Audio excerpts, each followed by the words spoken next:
One of the most interesting and one of the most even exciting things to happen in Scotch whisky over the last is apologies, for us to be able to participate in first releases, inaugural whiskies, brand new things that once upon a time, very recently, didn't even exist. In my head recently, I've often been sipping some of these inaugural whiskies and wondering, how do these rate against their peers? How do these rate against other inaugurals? And then I worked out that that would be a quite a good, interesting way to kind of measure whiskies, measure intent, measure quality, measure uh, robustness, not just of the character of the whiskey, but of the robustness of the business behind the whiskey as well. How long can they hold out before they release that whiskey? How mature, how ready can it be? So I realized it was quite a good way to measure one whiskey against another. Anyway, that was the idea for tonight's vPub, and then I sat down to do the research for it, and I worked out how much I'd bitten off, and it's far more than I can chew. I'll share the numbers with you tonight. We're still gonna have fun with it. I'm looking forward to it, and I'll see you in a second.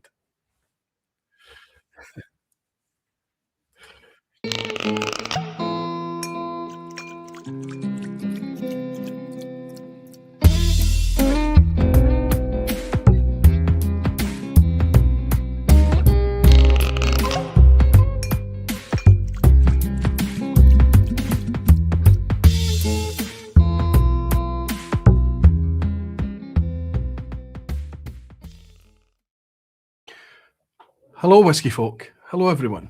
Welcome to the vPub. Welcome to Thursday night. I hope you're all doing very, very well. It's great to welcome you here for another solo session with me talking about something that inspires me about whiskey, something that I enjoy talking about. It was inspired by the release of one or two bottles recently, of course, this topic, but it's been on the back burner for a while. But I always thought that what I would be doing would be rating the new distilleries, which new distilleries have really set the heather alight and all of those great things. But then I worked out that they are actually sharing with us. They want to communicate with us, and they do that through the product. They do that through the whiskey. And often when these new distilleries come along, they're keen to release their first whiskey. They're keen to share with us their first example of what they've been building and making. Some of them do it quite early, while others tend to wait a long time. It's got so much to do with the ideas, the business sense. It's got so much to do with the way the whiskey is made, the intent, the intended market. All of these things weave into it.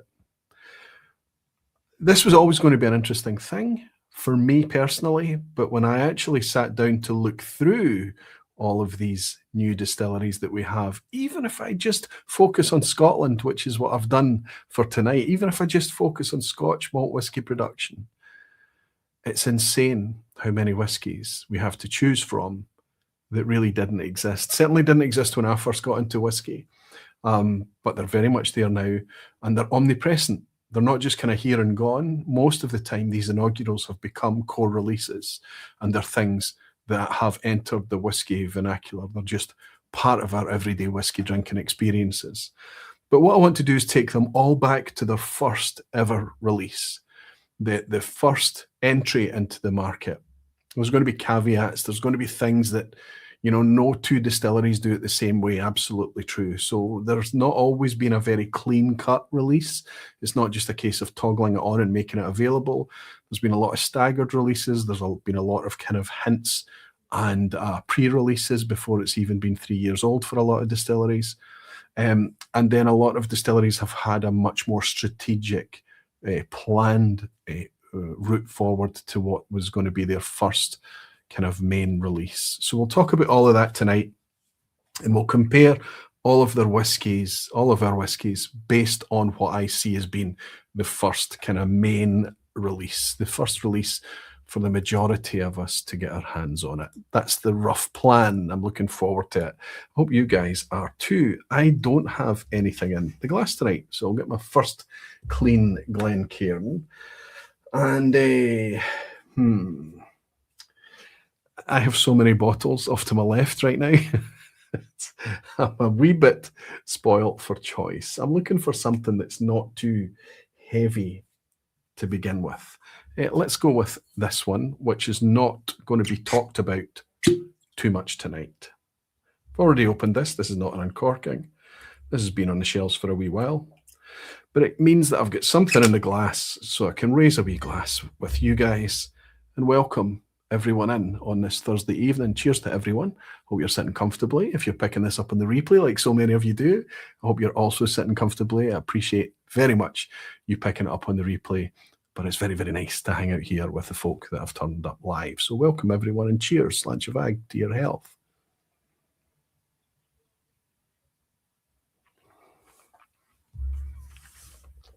Should have given that one a wee nose. It's been open a while now.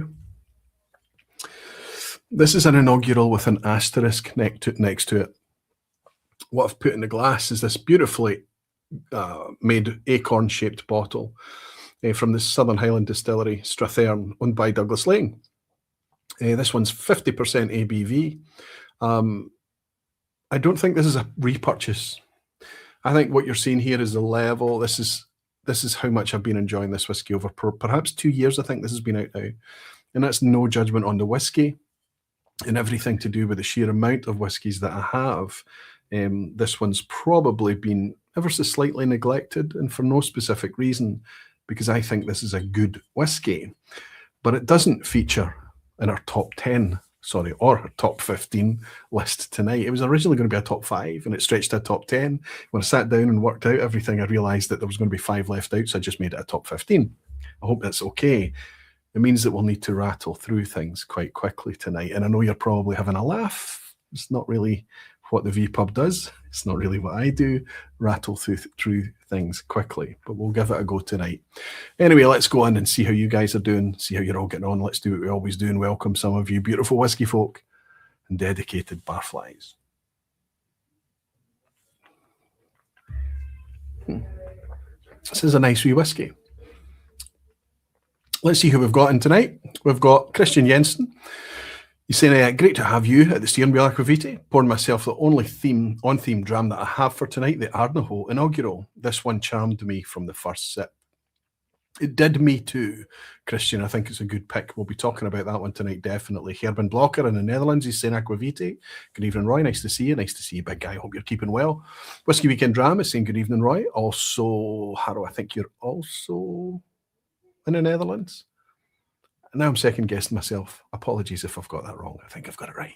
Rick Johnson's, he's definitely in San Francisco. And he's saying good evening good afternoon, from San Francisco, Roy, and fellow wonderful barflies. Always love a good whiskey ranking. I'm glad you're here for it, Rick, and I'm looking forward to welcoming you in Scotland pretty soon, buddy. Anthony Lambert is saying good evening, all. Looking forward to this evening. Just finished listening to a recording of a podcast I was a guest on today, all about Wales, rugby, and whiskey. Amazing. All that is dear to me. Anthony, you might want to share that link. Maybe put it in the Guardian's page or the wherever you're hanging out, buddy. That sounds like an interesting wee listen.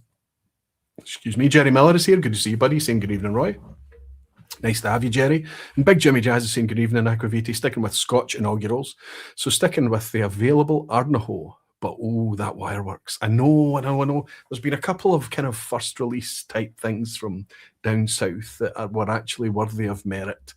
But, you know, we're going to have opportunities to do kind of a world of whiskey type themed, maybe even English whiskey themed vPubs in the future. And I had so many distilleries and brands on my plate to do this vPub tonight that I realized quite quickly I was going to have to clean things up a bit and focus on my comfort zone, which is obviously the Scotch sector. I hope that's okay with everyone. Wireworks, every release from their inaugural has been fantastic. I would say that Wireworks Inaugural would appear fairly high up this list, if I'm absolutely honest. The neck pour, good to see you, buddy. Evening, barman. Really glad to be in tonight after only watching on the replay last week. Well, it's nice to welcome you back again. And thank you when you weren't here live last week for picking it up on the replay. I really do appreciate it. Oops, just as it jumps, I do apologise. Codger 420 saying good evening, Roy, and all you lovely folk. Nice to have you in, Codger. It's always brilliant to welcome you, buddy. And Jean Kelly is saying good evening, Aquavitae. Great topic. I'm still coming down for from the high provided by the amazing conclusion to the women's hockey gold medal game. Okay, you're talking about Winter Olympics now. Getting ready for my beautiful wife's birthday on Saturday. Jean, here's a wee glass to wish your wife many happy returns, buddy, and it's nice to have you in here tonight. I hope you're not taking too much of a break from the preparations.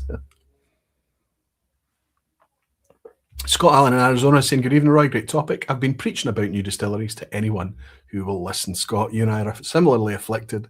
Right, we love to evangelise. Jeffrey Bangers is saying, hello, Roy, all beautiful barflies. Glad to catch this one live this evening. Can't wait for the banter and the quiz later. So you're here for the duration, Jeffrey. It's nice to have you, buddy. Rattling through 15 drams should be exciting, Aquavite. That's not going to happen, Jimmy. I put out my regular 6 glasses and then counted out what I thought I would be opening as a minimum and realised that it was already 6. So I grabbed a 7th glass so that I could pour something just to welcome everyone in. Will be 1 or 2 uncorkings, but I don't think I need to be drinking all of them. Most of the whiskies I'm going to share with you tonight, you may be surprised how familiar most of you actually will be with them.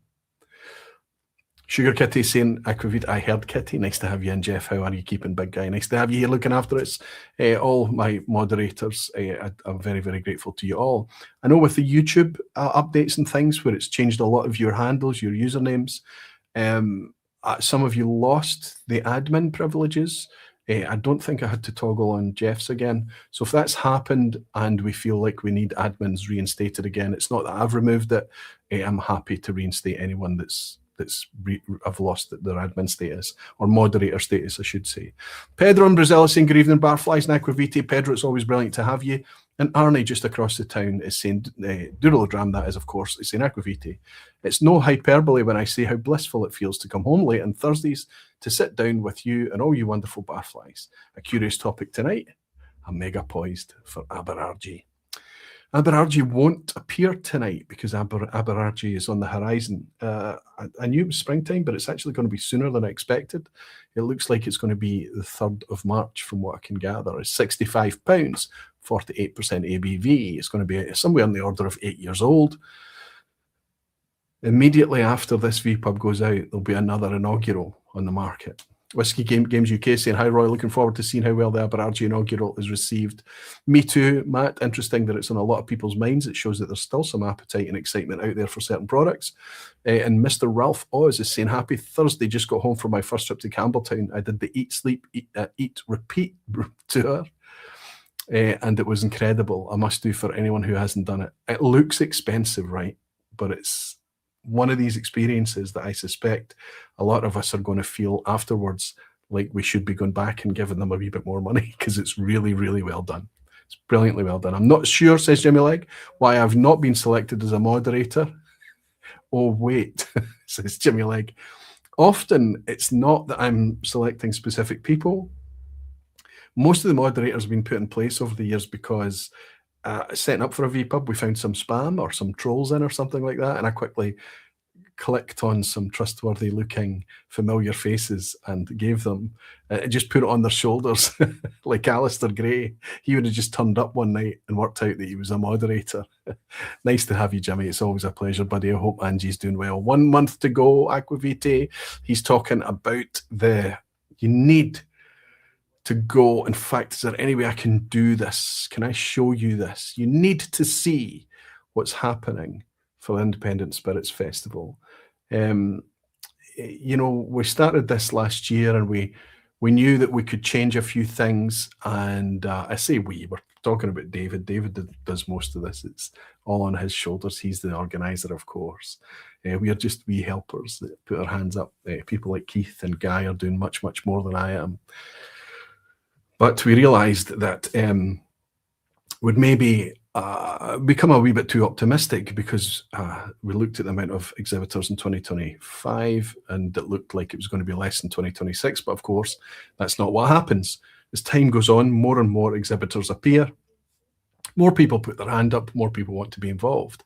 And we've also found the exact same with the tickets. The tickets were a slow start to start selling, and then they very, very rapidly got snapped up. I think it's been sold out now for quite some time. There's pressure on everyone's shoulders to try and make more tickets available, but we're very, very reluctant to do that without knowing that everyone can remain comfortable. It's not about money. It's not about squeezing in as many people as possible. It's about trying to do things right. But if you are on a waiting list, if you are looking to get on a waiting list for a ticket, please continue to do so, and we'll do our very, very best to accommodate everyone that wants to be there. But I'm going to try and do a wee screen share just to see if I can share this with you, because I'm going to encourage you to go over to the website. Let's see, will I be able to do that? Yeah, that should work. I'll encourage you to go along to the independentspirits.co.uk website. And if you do that, you can click on Exhibitors 2026. You'll see it here. And this will take you through everyone that's appearing as an exhibitor at the Independent Spirits Festival in 2026. It's literally a who's who of who we want to be there. It's absolutely fantastic to see all of these whiskey bottlers, independent distillers, everyone coming along to share their wares with us on the 21st of March in Leith. Now, I know that for a lot of you that don't have a ticket and maybe desperate to get a ticket, this is a wee bit like, here's what you could have won or something like that. That's not intended to do that. It's just to get across the fact that, look, if you've already got a ticket, you can look forward to things. It's going to be a fantastic event. And if you don't, send a wee email to info@independentspirits.co.uk and just say waiting list, please. I think the waiting list is already quite huge, but we'll try and get back to you as soon as we can in case you've got travel arrangements and things like that. Best intentions and all of that. There's going to be a lot of people there, and they're going to be looked after by a lot of fantastic whiskey companies. So who was it that reminded me of that? 1 month ago, it was Alistair, of course. Rick Johnson's saying, I keep meaning to ask what happened to that front bicycle wheel in your opening outside the pub graphic. I don't know, but I like it. I like it, how it weaves into the kind of length of the vPub that some people have. Nobody took to the length of the vPub, the runtime, straight away. It always takes a little bit of a while. It takes a bit of an investment to get used to. So I've got this idea that that bike has just been sitting there so long that somebody's been so ensconced in the vPub, that pub image that sits behind, that they've just forgotten about their bike and abandoned it, So it's part of the furniture now, Rick, and I know nothing of its background. Hoyt is saying many new ones on this list, at least to me. Hoyt, there definitely will be. Listen, let's kick things off. Let me just start things now. Let me just get into these, because there's going to be, a top 15 list for me to share with you, but there's so many new distilleries, so many of which have already released whiskies, their first releases, their inaugurals. So if we get into that to kind of start things, maybe the screen share is probably the best way for me to try and do that. So if I share this wee screen with you, what I can do is take you through all of the whiskies that we could theoretically be discussing tonight, and also some distilleries that may not make an appearance for whatever reasons, either because I'm not going to spend time talking about them tonight because it's the vPub and I can kind of choose what the top 15 is, what I'm going to want to speak about. But I think what's nice about tonight is that when I've chosen not to speak about some of them, I'm going to share with you why. And then the ones that have yet to release, obviously there's no need to speak about those. So let's pull this up. I'll try the screen share again. And that should work. Okay, we've got a big blank screen. That's exactly what we want. And we can bring up the first list of new distilleries. And these are the ones that's easy just to take off the table right at the beginning. As I speak to you in February of 2026, here is a list of, I think it's 30 distilleries, or close to 30 distilleries, I think, that are yet to release whiskey. But they are up and running. This is not something that's that's a work in progress, or planning permission has been granted, or we're still waiting on finance or anything. They're either up and running and spirit is going, or they've already installed their stills and everything, and they're very, very, the likes of Kythe I'm thinking about, are very, very close to getting up and running. So these are 2026 new distilleries that have yet to release any product for whatever reason. So we've got 8 Doors, Aberargie, Ardgowan, Ardross, Balmwad, Bencool, Benbecula, Blackness Bay, Brora, Burnabenny, Cabrach, Crafty, Dearness, Dunfale, Jackton, Kythe, Lagan Bay, Lerwick, Moffat, North Point, North Uist, Orkney, Port Ellen, Port of Leith, Rosebank, Stirling, Tyree, Tulvadi, and Ullevest. That's quite a list. So I just need us to keep this list in our mind as we go through the dizzying amount of brands and whiskies and distilleries that I'm going to share with you tonight. We can park this. We don't need to think about this too much. But these are the whiskies that potentially lie ahead of us as we spend the whole night with tiny amounts of time on each of the whiskies that are already here. It's quite flabbergasting. Here we've got, as I say, something in the order of 30 distilleries still to release. Now, there are more. Believe it or not, there are more. There are some distilleries that are either additions to existing distilleries, or they're distilleries within distilleries, or they're flying under the radar right now and they've not made themselves known. They haven't appeared in widespread press releases. They haven't appeared in malt whisky yearbooks, that type of thing. There are more than this rather than less. But let's move on to the ones that we're going to focus on. These are a list of the distilleries that have been released since the year 2000. I've just picked the year 2000 as an arbitrary year. I could have picked 2005 and kind of done it through a kind of personal perspective. 2005 is the year that I fell for whiskey, or whiskey got a hold of me, however you want to look at it. So I'm 21 years in now, and I can tell you that all of the whiskies that we're going to be discussing tonight were unknown to me when I first got into whiskey, and all of them have appeared along my journey. So it's really, really interesting stuff. So these are the ones that have released product since the year 2000. Avenjarrick out there in Lewis, Ailsa Bay in the Lowlands, Annandale in the Lowlands. It's a spelling mistake, apologies to Arbickie, but Arbickie there in the Highlands, they've been releasing whiskey as well. They will appear on a list tonight, but not for good things. I hope I've spelt it properly on that list. Then we've got Isla's Ardnahoe. Then we've got West Coast Ardnamurchan, Ballindallack in Speyside, Bonington in Edinburgh, the Borders, the Cairn, Clydeside, Daftmill, Dalmunnock, Dornoch, Eden Mill, Falkirk, Glasgow, Glenwivis, Glengyle, which of course is Kilchoman, Isle of Harris, Holyrood, also in Edinburgh, Inchdairney, Kilchoman, Kingsbarns, Lag, Lindores Abbey, Lochlee, Nicknean, Rassay, Roseisle, Strathearn, Torravake, and Wolfburn. These are where our focus lie tonight. 33 distilleries. 33 distilleries that didn't exist in the year 2000, but have since come into existence and released liquid that they have called whiskey. Let's weed some of these out. We're only going to focus on my top 15 out of these. So the ones that I'm going to weed out, I'm going to share with you why I've weeded them out.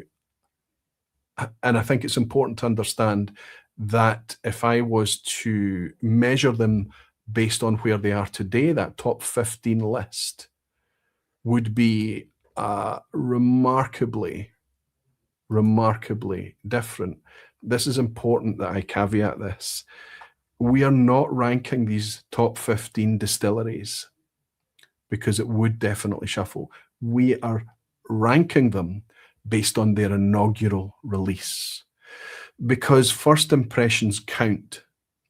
And if you make a mess of the first impression, you can lose fans.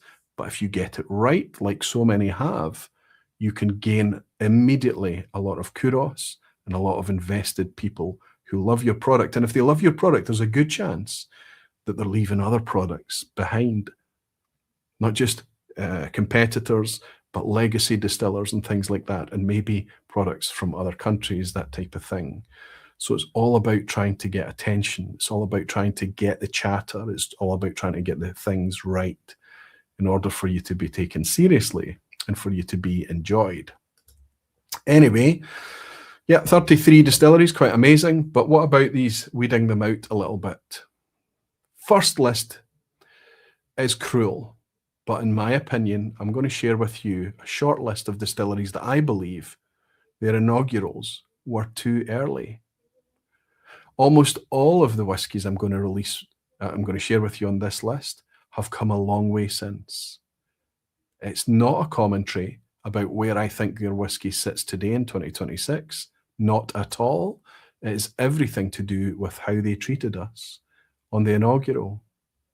This is going to be hard reading for a lot of people, including me. We need to remember we're talking about first releases. Isle of Rassay. They are -01. I still have it here. Like this, I'm going to have to pop in and out of this screen. I hope that's okay. I still have the R-01 here. It's become a bit of a reference product on the shelf. This is what I deem to be the main large out turn. People could get their hands on it, a release from Rassay. This is objectively a high quality spirit, fantastic malt whiskey, but I personally believe, and maybe Rassay, part of their business was always going to be to release whiskey at this age. I think that despite the use of pretty active, fresh, expensive casks, they still ended up putting a product out there that needed a little bit of time, a little bit of TLC, and a little bit of water. So they won't be appearing tonight. What else do I think that suffered from the same issue? A dearly beloved distillery, a lot like Isle of Rassay, very, very local to me. And in fact, there's whiskey out there right now that you can buy with my name on it because I love the product so much. But if I was to show you, and I need to put this back up on screen, don't I? If I was to show you the distillery I'm talking about, it's Glasgow. The bottle I'm holding up to the camera right now is actually the Inaugural.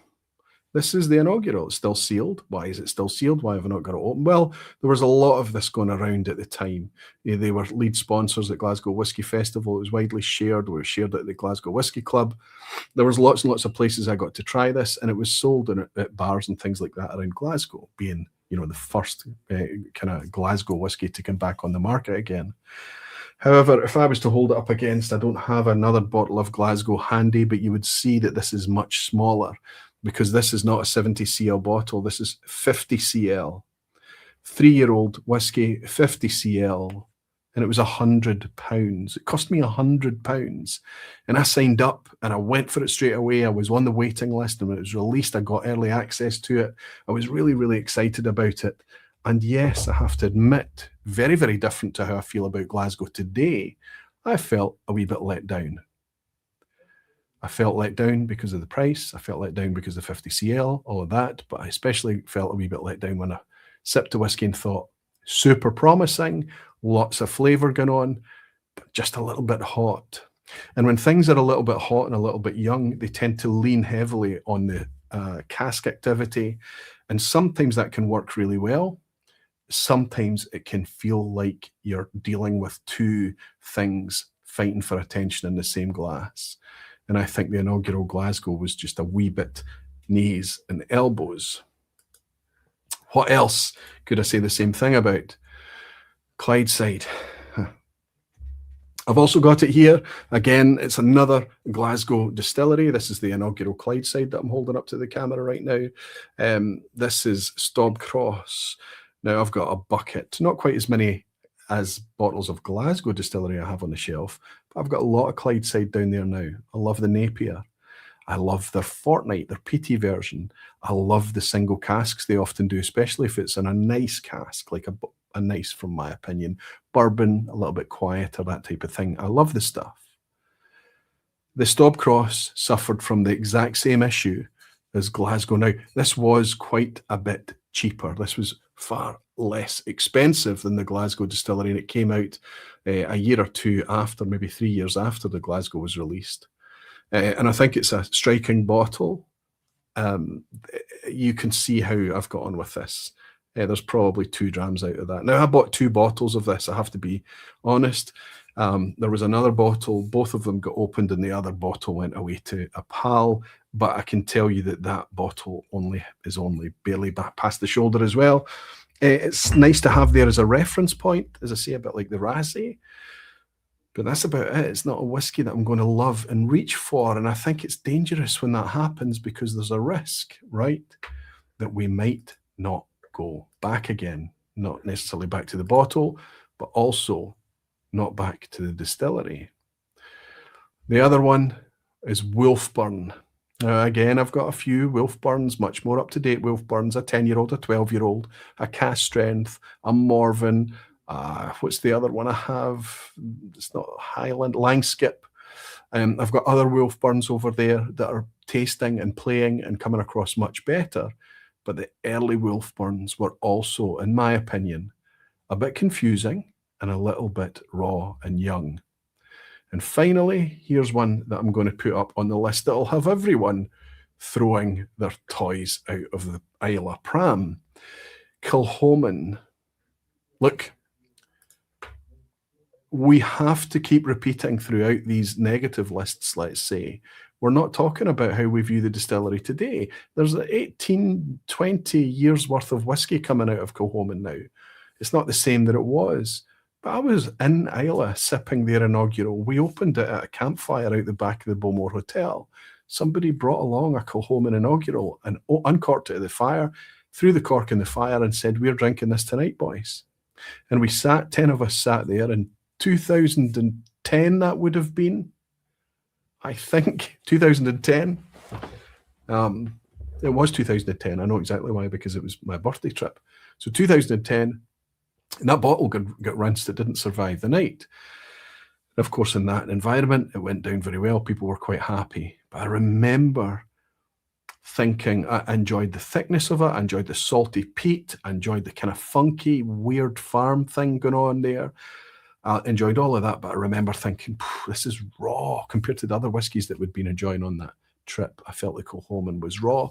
And now I put it to you that all of those distilleries, the stuff that they're releasing today, would appear, and some of them appear very highly on a top 15 list of new distilleries.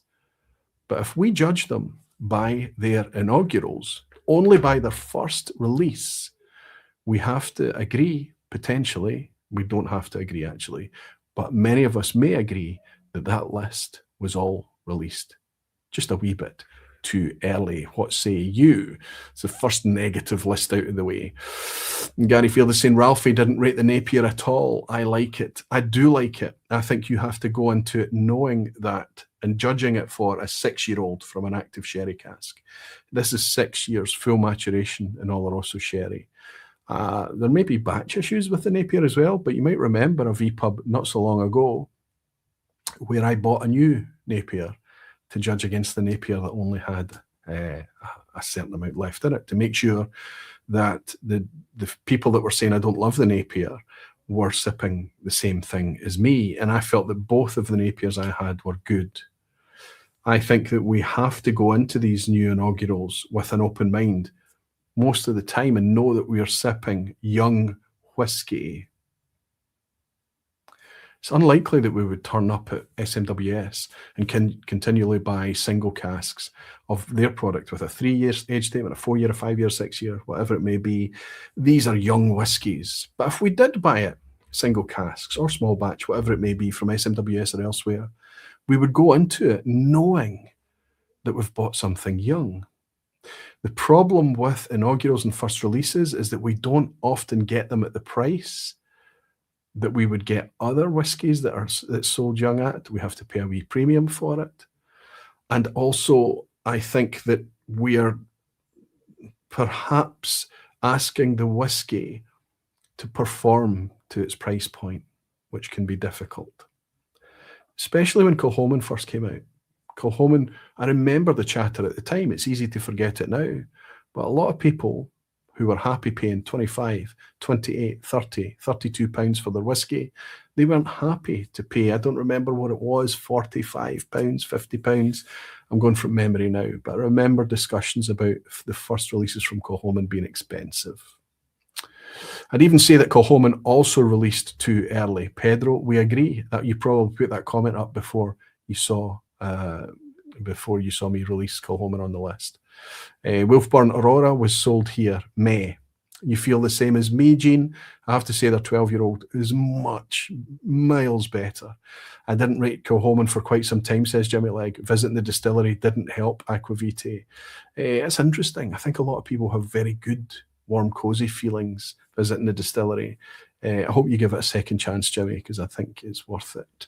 Hoyt is saying I had hope for the Wolfburn, but it wasn't quite there yet. So we've got some agreement here. We've got some consensus.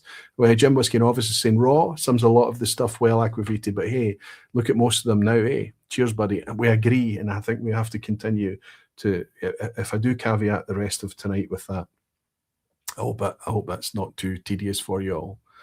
Warner's in, good to see you from Florida. He's saying a 10-year-old Lochgorm is amazingly different and one of my favourite peat sherry malts from the initial releases. I agree with you about Kilchoman. Now it's got the depth of stocks. Now it's got the experience under its belt. Now it's got a relationship with its community. Now it's hit its stride. Kilchoman today in 2026, and for some years now, has been putting out fantastic product. I'm going back to 2008, 2009, 2010. I think it was 2009 that Inaugural came out and somebody brought it along to our celebration. Doodle Drama is saying, since Clydeside are my work neighbours across the river, I've been there before them. I've always been curious. The Napier was the first time it clicked with me as this distinct character. Fantastic, Arnie. It's leaning heavily on the cask, as you would imagine. A full maturation in first fill Oloroso would do. But I think, especially at 40 quid, I think it's a good whiskey. It's hard to knock it. Whiskey Games, Matt Bishop has seen it's interesting that these distilleries released the Inaugural at 3 years, probably to get the money coming in, whereas Ardnahoe was able to wait 5 years, which would have helped. Absolutely, Matt. I hope that's going to come across tonight. You will see, not always, there are some that buck a trend, but you will see some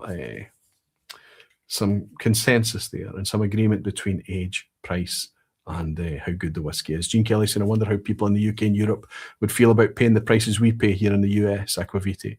Finding a good whiskey for under 60 bucks is nearly impossible. It doesn't seem like it's going to get any better anytime soon. However, I've been over in the States at times, Gene, and often walked into places and saw whiskey on the shelf cheaper than we can buy it here. Not everywhere for everything all of the time, of course, Gene, but it can happen. It's very state dependent, isn't it? Of course. And Andrew Doris saying, excited Aquavitae to experience Kilchoman's 100% Islay tour and learn about their barley. You'll have a fantastic time. I really hope you will. And Greg in Paris is saying, can we consider Springbank 5-year-old 100 proof 2025 as an Inaugural? Because I do love it. You can drink it. I enjoy it too, Greg. I really do. We couldn't consider it an Inaugural, but we can consider it a good 5-year-old whiskey. And Peter Lee is saying, joining our live tonight as I'm off on holiday, chilling at home. We'll have a wee look at the chat right now, Peter, and see if you can see anything pouring in from me. A wee nod and a wink and a hug from Gregor McQuee for you, my man. There you go. Jimmy Legs bought me a drama. I think your plan of taking a positive attitude towards whiskey in 2026 is a great idea. I will, of course, supply some balance to the vPub. It is positivity, you're right, Jimmy, but it was whiskey happiness. So I'm going to get onto more positive things tonight, absolutely, but it doesn't matter. Through all of what we're going to talk about tonight, we are finding whiskey happiness, and that's our theme for 2026, buddy. It's wonderful to have you in, Jimmy. Cheers. So anybody that's a barfly, I've got access to emoji. Lots of channel-themed emoji there. There's Glencairn glasses, there's barflies, there's quiz emoji, Oswa emoji, Ralphie emoji, all of that. Whiskey Novice. Jim has got his own emoji in this channel, as well as Jeff Whiskey. He's got his own emoji too. David Sturck's still got a legacy emoji kicking about in there. But there's a new one joined the team tonight. Have a wee look and see if you can find it. It's quite small, and we might not see what kind of whiskey he's carrying in his hand, and we might not see that he's holding a fish in his other hand. But we have a brand new emoji, and the Ralphie emoji, thanks to Gregor, has been updated to Ralphie's 2026 attire. The man's eye for detail is something to marvel at. Cheers to Gregor as well, and cheers to Peter Lee. Cheers to Ralphie. Cheers to all of you. Another wee negative list. Sorry to be a negative ninny, but it's just the way it is. I think it's going to be quite fun to get through these as quickly as possible. So these are the ones that are released a little bit too early, but what about those that I am consciously avoiding? What about those ones that I just can't get my head round, that I'm failing to understand a little bit? Why am I? And I just need to go through these very, very quickly and explain their lack of appearance tonight and their lack of appearance in a top 15 inaugurals. All of these have released inaugurals. Let's start with Arbiki. I don't think I need to colour in the landscape for anyone right now. Arbiki have done absolutely nothing since day one to engage any of us. They have not brought out a product, to my palate, that has been worth anything close to the money they are asking. And in fact, I would be disappointed with some of their whiskies, even at regular price points. I don't know what Arbiki's business model is. I don't know what they're doing with their Davos-inspired releases that we're supposed to be pre-ordering for a summer release right now, starting at £250, but some of them going up into tens of thousands of pounds. This whole contrived, invented scarcity nonsense that they're coming out with. I would love somebody to step forward and say, I've got this wrong. I would love to be corrected. You have to remember this is my opinion. But Arbiki is a perfect example of a whiskey, a Scotch whiskey distillery, that at the distance I'm looking at is making a complete backside of it. I don't understand it. I don't know where it's going. And there has never been a bottle of Arbiki in the vPub. I've tried it. I've tried it at the Bon Accord. I've tried it here and there. I'm going to get a chance to speak to these people at the Independent Spirits Festival because they'll be there. It's going to be very, very interesting to try and understand what they are doing.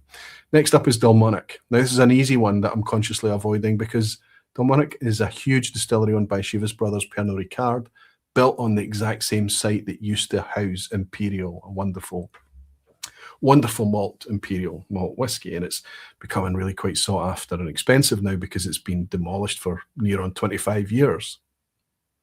Dalmonic's been built on top of that site, and they haven't really released an inaugural. Yes, they have. They've got products that have gone out there and they've been available through the visitor experiences and things at Pernod Ricard Chivas Brothers sites, through the distillery collection. These are 50 cl bottles that can often be sublime, by the way. They can be fantastic. There's been Dalmonic through independent bottlers as well. But forgive me if I don't. This is a distillery that's been built purely to provide stock for blends, and there's nothing wrong with that. I would like to try a mature Dalmonic. There's plenty of it out there. Falkirk.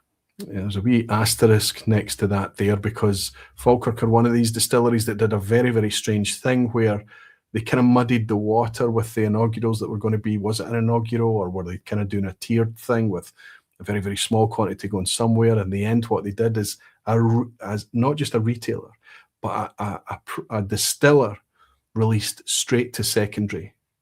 I can't think of another time that that's happened. They put their inaugural directly out to auction. I think it was a stunt. I think it backfired royally on them, and it's meant that I've kept my distance. I've not been interested in the Kelpies releases, and I've not been really interested in their other releases that's come along since. Having said that, I have purchased one, and it will appear on a future vPub, but it'll be a completely different topic. For now, I'm consciously avoiding Falkirk. Very odd strategy. Avanjarek as well. Avanjarek first started to release, I think, away 15 years ago now. It's been out there for a long time, but it's been so intermittent, probably a product of its remoteness, of its seasonal nature of producing, if that's a polite way to put it. Let's just say intermittent production. We don't know if it's open or closed. There's not really a product that we've come to rely on. It's all very, very small, and I think a lot of the early stuff you could have put in the early category where it was released far too young, far too raw, and far too early. So I don't know how to frame Avinjaric right now, so I'm avoiding that one. And finally, Annandale. That's an easy one for me to avoid, because when you're continuously releasing two core ranges that are always the product of single cask, everything is 60% ABV more or less, or high 50s at the lowest, £120 originally. Yes, the prices have attenuated over the years. They've had to, of course. The market was not there to sustain £120 brand new raw whiskey. A tourist didn't want it, an enthusiast didn't want it. It was neither meat nor fill, and it just fell flat. Now, Annandale must be doing something, because they are continuing and they seem to be doing quite well. I don't know where they're doing quite well, but I don't understand their model, and I don't understand their whiskey, despite having 2 bottles of it on the shelf here in the vPub. Still not got my head round Annandale, so I'm consciously avoiding them. It's only one wee kind of semi-negative list to get out of the way, but I want to make sure that I'm doing this in smaller bites so that we can keep up and talk to each other. Glenn Duncan is in, saying, good to see you, Glenn. He's saying, as usual, a quick peek to see what I need to watch on replay. Special mention for the last 2 episodes, as they were outstanding. Thank you, Glenn. Huge thanks to Ollie. I think it was it almost was 4 hours runtime. So if you're watching that one, pick it up in chunks. By all means, listen to it podcast style. I think that the stuff that was talked about and the candid, easy nature of the way that Ollie was talking about it endeared him and hopefully his brands and Tormore and Portnatruan and all of this to everyone that was watching. I think he's a fantastic guy. And if you see him around at festivals and things like that, give him a handshake and have a chat with him. He's an easy guy to speak to as well. Thank you all for supporting that fantastic session last week. Dan DVDW is saying, Dalmonic's 9-year-old from Spirit of Scotland is very good, light and fruity style. The Indies always do it better, don't they, Dan? Hoyt is saying, I enjoy seeing the Kelpies, not drinking them. Yeah, I mean, it's a good thing. There's 2 Kelpies, right? So they can bring out a bourbon cask Kelpie and a sherry cask Kelpie, sorry. But these 2 horses in Falkirk, very close to the distillery. So it's a good theme. I like all of that side of it.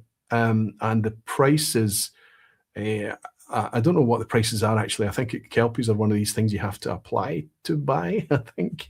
It's all very strange. I don't know. Maybe you just need to know somebody to get them. And then there's a core range release out there just now as well from Falkirk. But I've just, because of their first step out into the marketplace, it was a very clear statement of, yeah, we're not interested. It was very easy for me to step back and say, neither am I. So we could stand away from each other. James DeGiulio saying, I am a founding member of Wolfcraig. Oh dear. May never see an inaugural. I'm sorry to hear that, James. Wolfcraig is a mess. A lot of naivety, a lot of terrible timing, a lot of awful communication, and a lot of cynicism as well. I'm sorry to hear that you were part of that. Jimmy Legacy saying last week's vPub was truly one of your best. Thank you for saying one of my best. I think it was Ollie that brought the charm, Jimmy, and it was nice to have all of you guys hanging out with me as well. Jimmy, you were here for the whole session. I really do appreciate it. Peter Lee's bought me a dram to say, can we wish Danny Keenan a very happy birthday? I had no idea it was Danny's birthday. So I tell you what I'll do right now is I'll do it live on air, and I'll also record him a wee message and do it at the same time. Let's see if we can make this work. So I think that's the right thing to do, Peter. Let's wish Danny Keenan a fantastic and a very happy birthday. Many happy returns, Danny. Cheers. There we go. He's heard it here, and he's heard it in his phone as well. Cheers, Peter. Thank you. Happy birthday, Danny. Okay. Fair Night Walker is saying, I assume that you're going to put Borders and Bonington amongst others in this list. By the way, off topic, congrats for the great win over England last weekend. Cheers for that. Last weekend was a fantastic weekend of sport overall, Fair Night Walker. I'm glad to have you in here hanging out with us tonight, and I hope you continue to enjoy the rugby, buddy. All right. And I think, Fair Night Walker, is in England.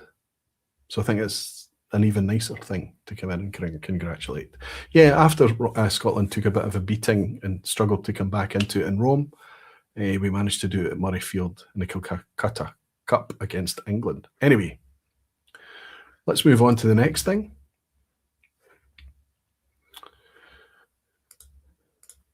What I'm going to talk about now, and this is the last wee negative list I can get out of the way quite quickly, are things that I don't quite understand. These have been difficult for me to get my head around, but it does give me an excuse to uncork a bottle. Bonington. So I've got a Bonington here. This is the sherry cask Bonington at 47% ABV. This is an interesting whiskey. Lots of PX in here, the sherry cask version. It was not expensive. I think, going from memory, this was 40 quid, maybe 45, 40 quid. Very inexpensive, 47% ABV. But unfortunately, there's no mention of a natural colour or unchill filtered or whatever. And to me, it looks very kind of in the branding, and I don't want to criticise the branding too much. I don't think it's particularly bad, but it looks like a wee bit of a white label, generic supermarket bottling, that type of thing. That said, none of that would have mattered at all. Given the price, all of that, this would have been a perfectly acceptable wee bottle of whiskey. This was not, I should say quickly, their inaugural. This is just the one I managed to get a hold of. I just feel like Bonington is one of a number of distilleries that's just kind of gone out and done their own thing. And they didn't really want to engage a community. They didn't want to kind of attempt to give us anything that we wanted. They had a very kind of clear formula in play for them, and they followed that. But it meant that I was left wanting. I didn't know what it was, what it was about, who it was intended for, how long it was going to exist. Is it core range? Is it just a kind of temporary transient release, that type of thing? None of it. So it all felt a bit strange, and it was very, very easy for me to not ignore, but not engage with. I hope that makes sense, despite the fact I've bought one, of course. Then next, we've got Inchdairney. Inchdairney, infamously, let's get the backstory about the switching backwards and forwards, but I think it's nice for you to see these things. You can see that I'm tearing through this. And I'm going to say something strange here. This Rylaw is exceptional liquid. It's gorgeous. It's interesting. It's geeky. It's everything. And then it's put in this weird Excalibur lightsaber type packaging with one of the heaviest corks in the industry. Really, really expensive, bottling, and when everything about this was about the liquid inside, and this exercise made everything about the packaging of the liquid, because this was 120 quid, 110, 115, 120 pounds, depending on the retail that you went to get it. I paid 110 for this at the Good Spirits Company in Glasgow. They've offered free gifts to go along with this. Interestingly, even more embellished packaging, a metal tube for it to go in, nonsense. And the prices also had to come down a wee bit. It's regularly been seen on offer over the years. Look, as a thing, it's beautiful. As a showpiece, it's really, really lovely.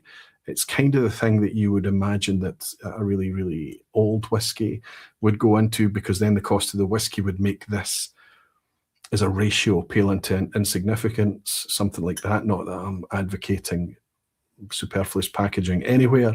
I just think it's too much. The product inside this bottle is a geek story, and I think it would have done much better to be sold as such.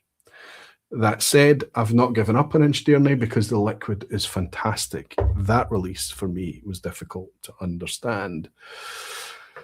Let's get back onto the list. There's only a few of these, don't worry. Eden Mill. I bought one Eden Mill. I bought the sherry cask. I think it's hanging around here. This was nothing near their inaugural. This is by the time that this Eden Mill came out. I'd been through quite a few times to try and find an Eden Mill I could be bothered to connect with, but they were always far too young, a little bit far too raw, and far too expensive. Always in these kind of little boutique-y style bottles. I don't know who their market is. It's clearly a market that I don't understand. Yet again, it's something that I'm not understanding, and I'm failing to connect with it. If you've connected with any of these products that I'm sharing with you tonight, Please share in the comments. Tell me where I've got it wrong. Tell me where I'm not understanding things, where I'm failing to understand. That Eden Mill is worthy, still a wee bit pricey, still needs a few more years, still needs a wee bit more of a canny hand to really shine, I think. I think I'm worried about Eden Mill that when they do get to the point that they shine, we can't afford it, based on what I've experienced so far from them. Next up, we have the Borders.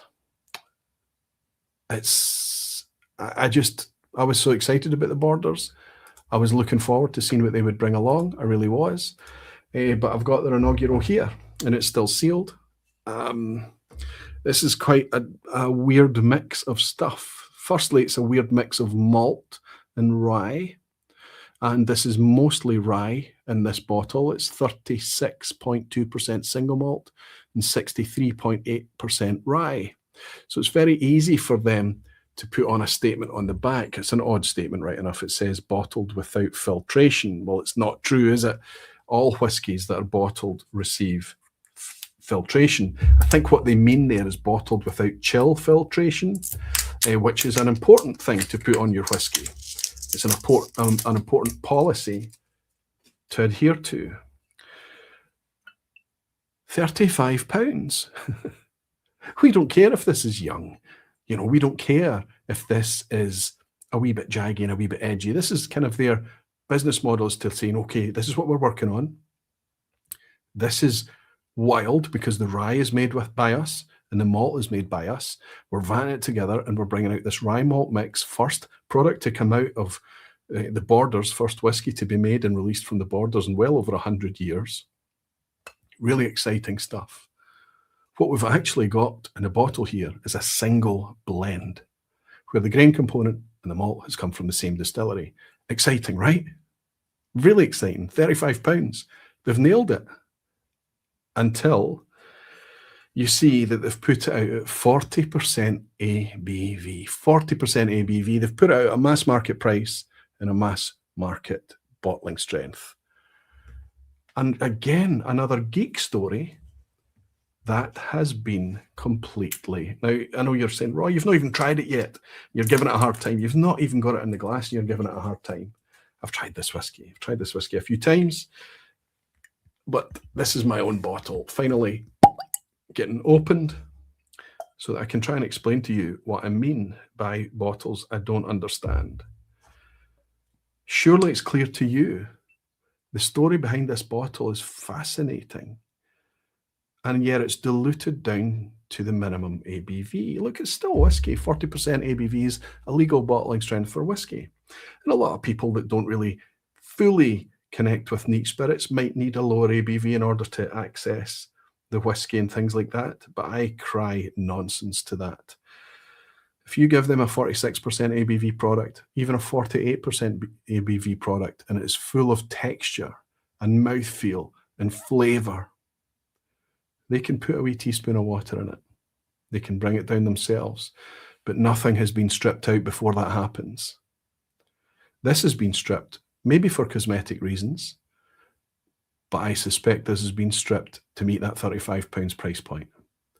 40% ABV for this whiskey is a travesty because there's a ghost of something pleasant left in this glass. This is the WS Workshop Series 01, which is the Borders. I believe it to be their inaugural. Anyway, cheers, everyone. Light, bright yellow fruits and confectionery on the nose. So we've got pineapple cubes, even pineapple chunks. So there's quite nice fruit here arrived on the nose, kind of those sweet Japanese pears. You get the round pears. Crisp yellow fruit. Wee bit of honeydew, a wee bit of ginger snap biscuits, wee bit of spice, like let's go with ginger, a ginger edge. So let's go with ginger snaps, but that kind of powdered baked goods with ginger type vibes. A wee bit creamy, a wee bit malty, not completely dead on arrival, right? A nice wee pleasant harmonious nose, let's say.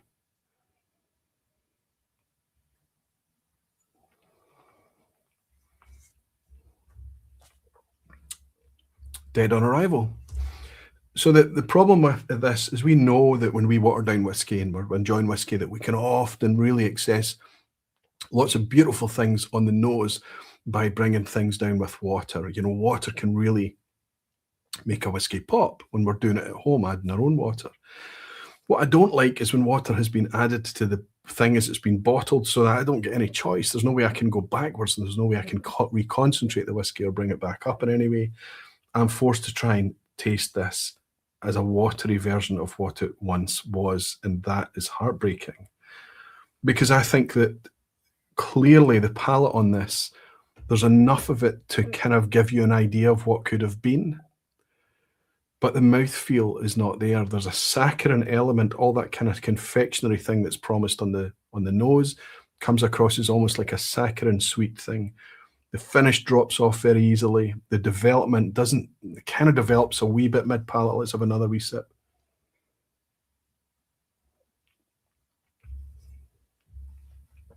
There's all that fruit that we had in the nose, right? It is watery. The texture is quite flat as well. It's a £35 whiskey. It should be easy for all of you guys to be recommended to just go out and kind of, it's only 35 quid, go, but it's not. Why would you waste your units on this? If you're a whiskey enthusiast, every glass is going to be like, oh, this smells great. Oh. So then I have to step back and say, okay, shut up, Roy. It's not meant for you. What are you talking about? You and your unchill filtered and your keep it natural and all. And all, we're sick of you banging your gums about the same mantra and over. Stop. It's not me banging my gums over it. It's, everybody knows this. It's malt whiskey. It's very, very specific. Yeah, you can say, oh, okay, Roy, there's only 36% malt in that. It's a rye. Okay, rye whiskey suffers from the same things as malt does when you dilute it. Maybe not the chill filtration, clouding, that aspect, that type of thing, which is why it was maybe easy for them to make a decision not to chill filter this, I would guess. But that mouthfeel, that weight, that texture, the complexity, the detail, even the colour, I hope it's natural colour, I really do, it's nice and pale. Everything suffers from that dilution. It's when you get your product to the point it's ready and say, no, we need to sell it as cheaply as possible. That's not a good message to get across. This should be preserved. It should be natural. Andy's here. Good evening. In for work and a wee on-topic dram poured. Edradour's number 2 7-year-old inaugural release. Fab wee dram. Hells has retired for the evening, so you're stuck with me. I hope she's keeping okay, and I hope she's doing okay over the Campbelltown winter. Hells, it's hopefully you'll be able to pick up the replay, Hells. We're thinking about you and we're looking forward to seeing you in Leith soon. Andy, it's nice to have you here. So I'll put this one off to the side. Like I say, it's one of these things that, yes, I'm giving up less units by drinking a 40% whiskey over a cask strength or a 48% whiskey, but I'm here for flavour. I'm here for thinking about what I consume. I'm not here just to tip back alcohol. It's a different thing. David Hong, good to see you, buddy. Never a comment from you, my friend. David Hong in New York has bought me a wee dram. Thank you so, so much, my friend. Very generous dram, actually. Tell you what, I'm going to put something in the glass tonight. Since it's been mentioned, to raise a glass to you, David. And this is what Andy had in his glass. This is Edradour's Inaugural number 2. Edradour number 2 Inaugural. It's a perfect illustration of a whiskey that will not appear tonight on any of my lists, because this is a signatory vintage bottling, you'll notice. It's not an Edradour bottling. Edradour number 2 is a completely different distillery, right next door to, and an exact carbon copy of, the original Edradour distillery. I mean, the layout's slightly different, things like that, but all the equipment, all the kit is the same. So this signatory vintage bottling was the first exclusive release from that distillery. 57.1% ABV, 7 years old. Sherry cask, Oloroso cask, I think it is. I think it tells us on here. Matured on a heart of Persia. Edradour, I think it maybe says on the front.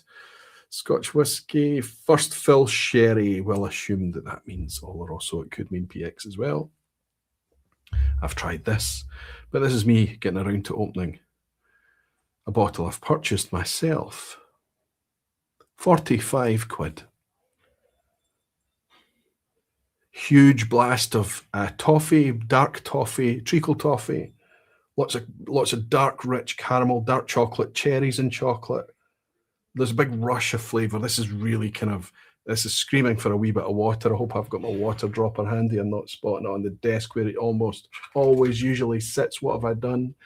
Don't worry, I can show you a wee hack that we can use to put a wee drop of water in our whiskey when we need to and we don't have a dropper at hand. There's just so much here.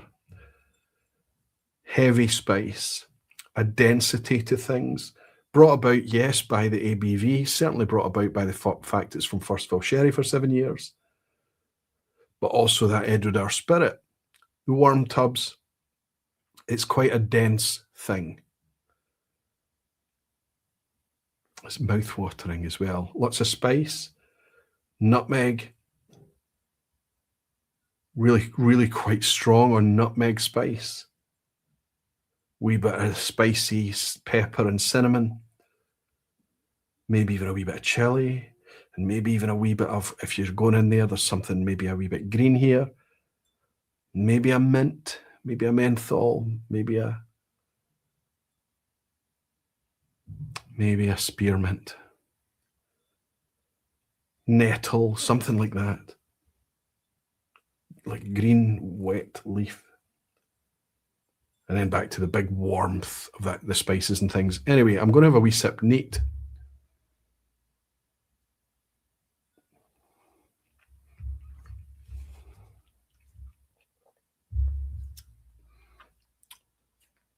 Some youth, definitely some youth, but gorgeous, fully flavoursome, big, bold, round, mouth-filling. It's on my gums. Everything is alive. Textured, the finish, especially after that borders, a completely different animal. The borders is here, the Edradour's away here at opposite ends of the spectrum, but you can just see it just draws you right in. It's like a big warm blanket. It's just one of those things. You take a dram of this to the sofa, you're set for the night. Superb, superb. Not just a superb inaugural, but a superb bottle of whiskey for 45 quid.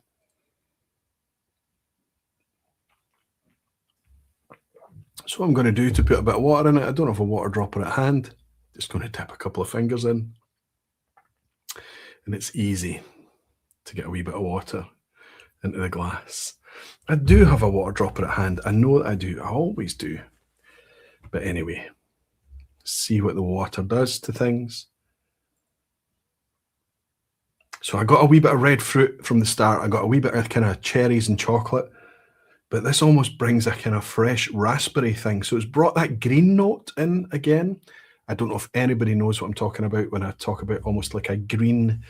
Raspberries are raspberry. You know, they're very, very dark red. They're very bright red. But to me, there's a fresh kind of outdoor nose to raspberries. And it's almost like a green thing. That's what's coming out of the glass now. A raspberry note.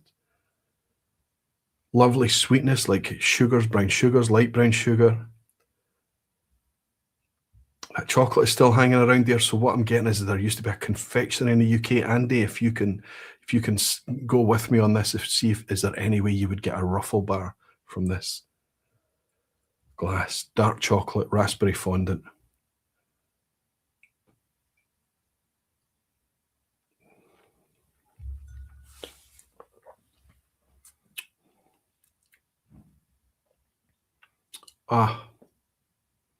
Winter whiskey, comforting, warming, lovely spice. That first sip betrayed a bit of youth. It's already starting to relax with me and go away. We're going to struggle to compete with this tonight. It's just as well it's not in the lineup. Why is it not in the lineup? It literally says Inaugural on the label. Well, because I don't know what to say about it other than the fact it's not an Inaugural from Edradour. It's actually Edradour number 2. It's a playful inaugural release from Andrew Symington, where he's kind of gone, it's from a different distillery, and it's for the first one that's been exclusively released. The great thing about this is there's plenty of it around, and there's a good chance that with you having access, if you have access to signatory products, that you'll get a chance to get your hands on this. Don't let that generic presentation put you off. Look at the colour of it. Everything natural. 2018, 2025. Edradour number 2 inaugural release. It's going to be hard to surpass that little whiskey tonight. It really is, but we're going to try. Okay, let's get into the very, very last list before I batter through our top 15. These are the ones that I missed out on. They're clearly excellent. I got to try them. Most of the cases I got to try these, but I just was not able to secure them. So that's why they're not factored in this evening. These are exclusive, very high demand, or very small outturns. Dornoch. We know about the ballots, we know about the allocation, we know about you having to be there up front. I didn't get a chance to try Dornoch Inaugural. I did get a chance to try it, that's wrong. I didn't get a chance to get it. But I would suggest to you that it was a perfect statement of how they intend to go forward. Most of the product to date is kind of in the 5-year ballpark from Dornoch. It's usually in 50cl bottles, about £100, but it's made in such tiny, tiny quantities that even then there's never enough for it to go around. Ballinadaloch. I've come to enjoy Ballinadaloch. Really enjoy Ballinadaloch. I've got one over there that's middle of the road, and I've got two, a bourbon cask and a sherry cask, that's fantastic. If you can get hold of Ballinadaloch at a reasonable price, it's worth it.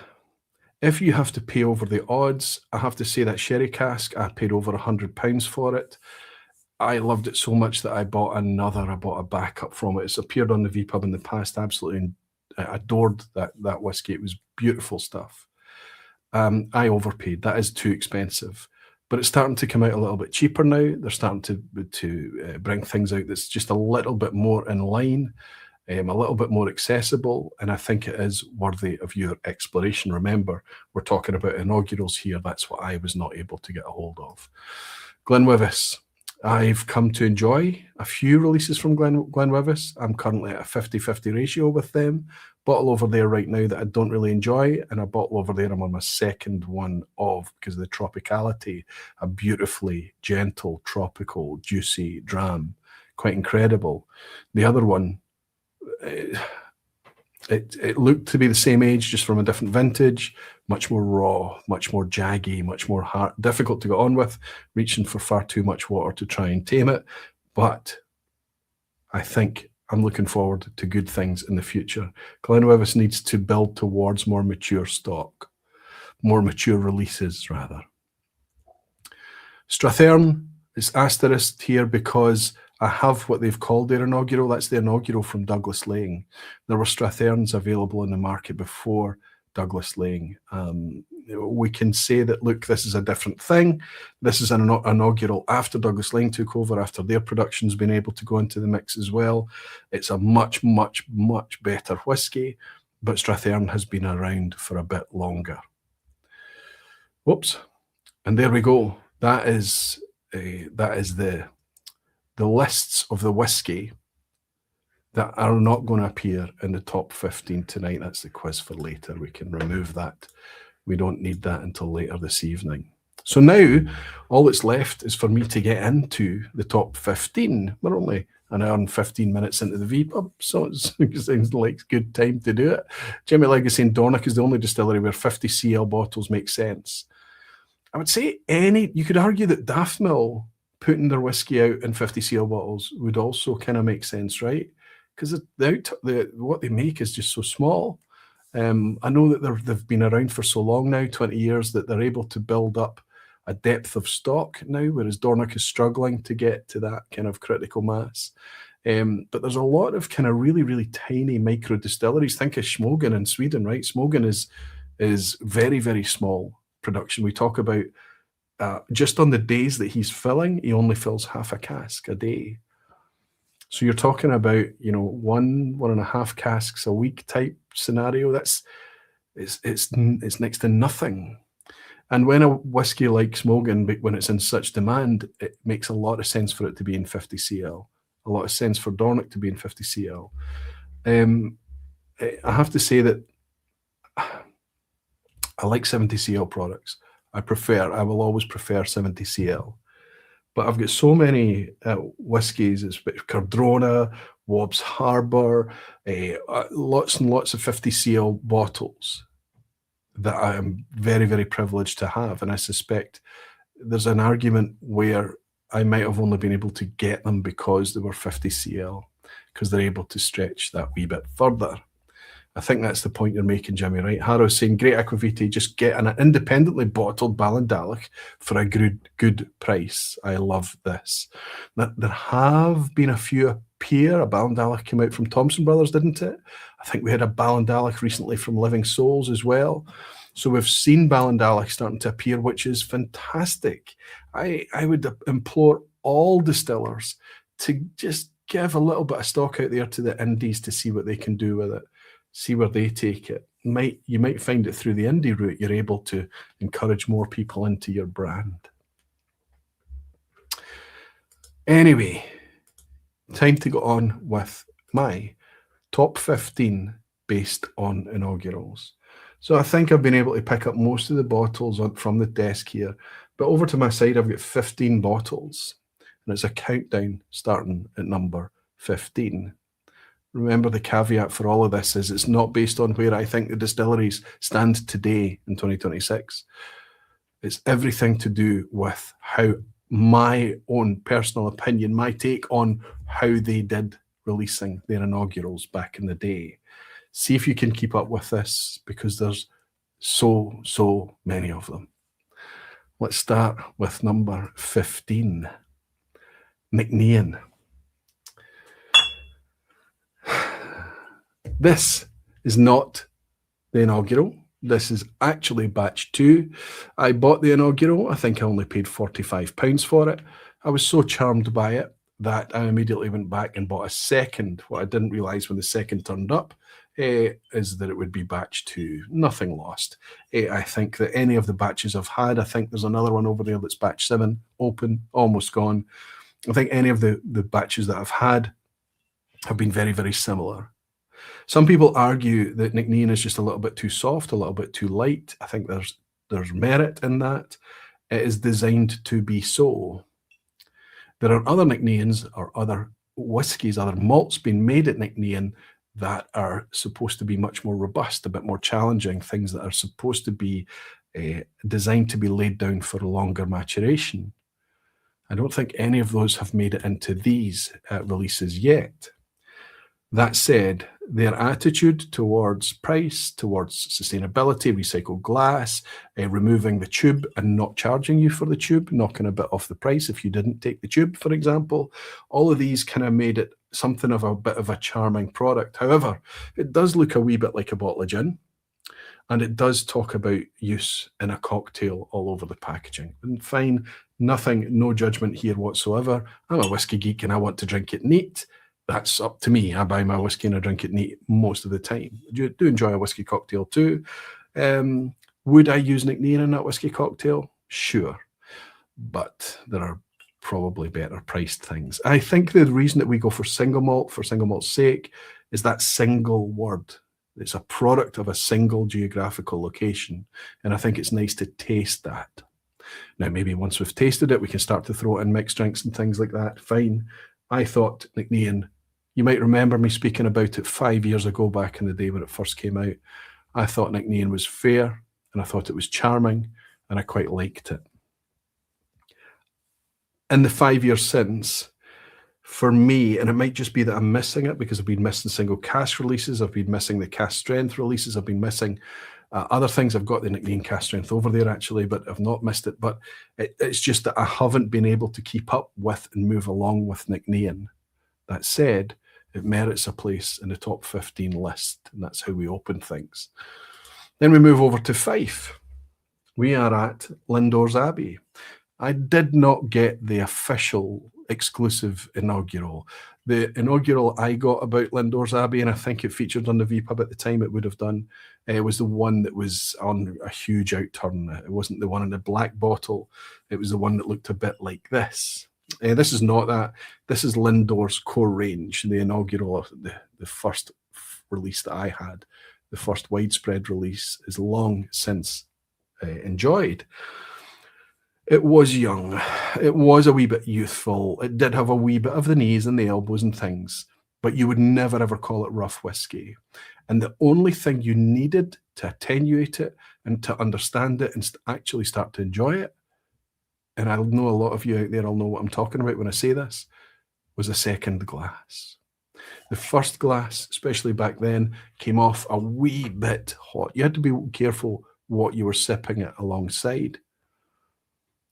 But once you got attuned to it, once you started to settle with it, you could really get your head around a nice, rich, fruity, malty style of whiskey. Lindores makes it in at number 14. We also have to talk about the price there as well. You'd have seen from that little banner that popped up there that this one came out. I mean, it's from my memory, from what I paid, it was £60. But I immediately in Lindores moved over to releasing a cheaper core range directly on the back of it. The Nicknean, when it first came out, was £50. Isle of Harris comes in at number 13. Now, I know a lot of you, that's going to be quite controversial. A lot of you, especially with the sherry cask that's followed up these inaugural releases, are going to have expected me to have put this a bit further up the list. Look at the level in this bottle. This is the only Harris bottle I've been enjoying. I have been enjoying it, but every time I go to this, it reminds me of a Speyside character, a Speyside style, very soft, very approachable, very easy. And my vision of Harris is something a little bit more robust and West Coast, right? Something a bit more dynamic, something a bit more rugged. So I don't know if the problem is with me. That said, this wee bottle, despite the fact that they came to market with about 50 batches at the same time, it's a strange way to come to market. But this wee bottle and the sherry cask have both demonstrated that this is high quality single malt whiskey. And at the prices that they were asking, I think I paid £65 for this for an inaugural. 70 cl, despite the look of the bottle, it looks like a 50, but it is a full 70 cl bottle at 46% ABV. I think I said at the time when I was talking about this, they should have made much more fuss about the filtration status, the lack of the only natural colouring in this. It's nice to hold as well. It's quite grippy. I mean, it's a pretty thing, objectively pretty, very, very different. But yeah, I can appreciate it. Haven't fully connected with it. It goes in at number 13. At number 12, after the 5, after we get to the next one after this, we'll take a wee break and I'll hang out with you guys. At number 12, this is the second bottle of this I've had. Super tasty, weird, but easy to share because it's weird in a positive way. This is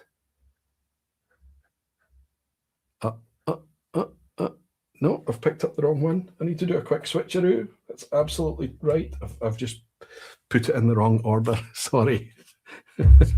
Forget everything I've just said. Because the one I was going to show you there is actually in position 10. I need to switch that around. That's not because I changed my mind. It's just because I've arranged the bottles in the wrong way. My fault. Let's go back to Fife. We're up now at King's Barnes. Once more, I don't have the inaugural, apologies. This is very, very similar in terms of age to the inaugural when it came out from King's Barnes. This is actually a 3-year-old whiskey. And in fact, I think there may even be vintages on this. Yes. July 2015, it was distilled, and it's just saying that it was bottled in 2019.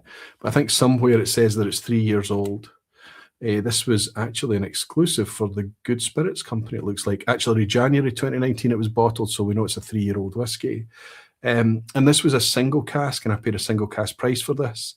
But I tried this at a tasting and immediately loved how super malty and clean, and yes, it's very new making style, but that's the single cask. The Inaugural was much more rich, much more layered.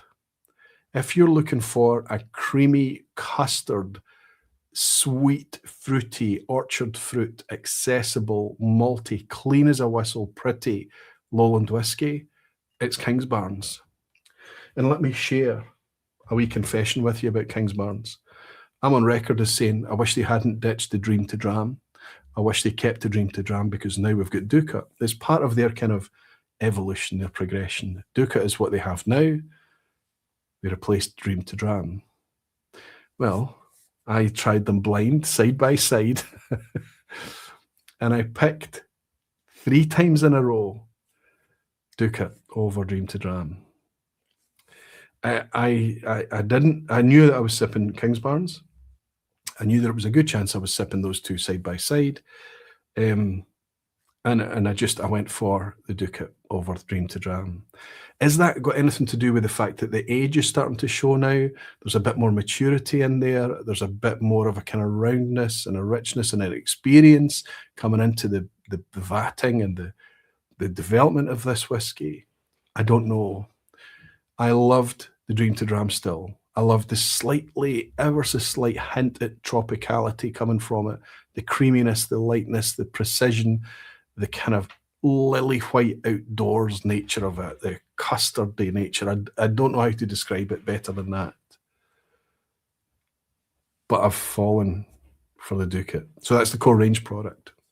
I think Kingsbarns already demonstrated their spirit and have stayed true to their spirit. Yes, they've become playful, higher ABV, the Friar John Core. Oh no, that's the Lindor's Abbey, isn't it? They've gone, sorry, the Balcony, isn't it? I'm thinking I'm getting confused with the between Kingsbarns and Lindor's there. They've got the Balcony out there as well, so they've got higher strength, higher ABV things, different cask releases and things like that. If we focus on their Inaugural, and I actually would suggest that what they stepped forward with that Inaugural, they've carried forward with the core releases. It's a buy on sight now for me. Kingsbarns is just a pretty lowland whiskey, and it's only going to get better as the years tick by. Here's a wee surprise to round off the opening 5 of our top 15. It's a lowland distillery. We hardly ever see it. It's intermittently available, and it's the only thing that had a heavier cork stopper than Inchdairney.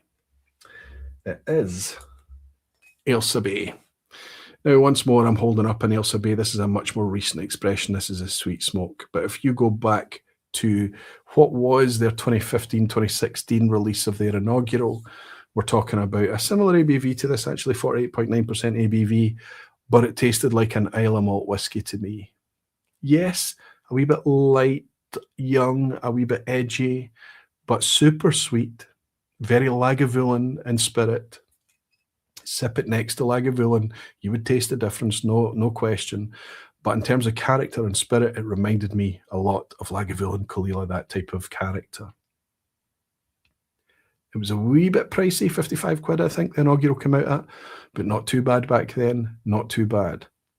And you have to bear in mind that a lot of the independents we were getting from Islay at that time were already single-digit age statements. We don't see a lot of Ailsa Bay around the place. It's not always available all of the time, but honestly, I think it's one of these under-the-radar things that we've forgotten about. And I actually think that this is a very decent wee bottle of whiskey. The Inaugural is the one that seduced me. So what say you to that? I missed a dram coming in from Julian there. I'm going to catch that right now. Julian Jeffrey Bangers is saying, I quite like the Herach that I have. The packaging is a little over the top, but the liquid is pleasant. Isn't it interesting that they tried to make minimalistic as possible packaging and ended up making something that was more fussy than the bottle, right? It was more fussy than it needed to be. That single piece of folded card with the diagonal in there and the cutout and the wee coaster underneath. I still think I've got the coaster kicking around, so I've obviously quite enjoyed my time with the coaster. I can't find anything tonight, but it should be here. I'm glad you enjoyed it. I'm glad you enjoyed it, Jeffrey. But Julian's bought me a dram, a generous dram as well. Julian, thank you so much. We'll catch the rest on replay. Another great night, and hoping Ardnamurchan will do well in your vote for the inaugurals tonight. Not asking for any spoilers. Great job tonight, Julian. Now that you've bought me a dram, I'm going to raise a wee glass and say thank you so much, my friend. Super generous of you. Thank you for hanging out with us again. And now that you're back here picking up in the replay, no spoilers, but Ardnamurchan will appear this evening. Cheers, Julian.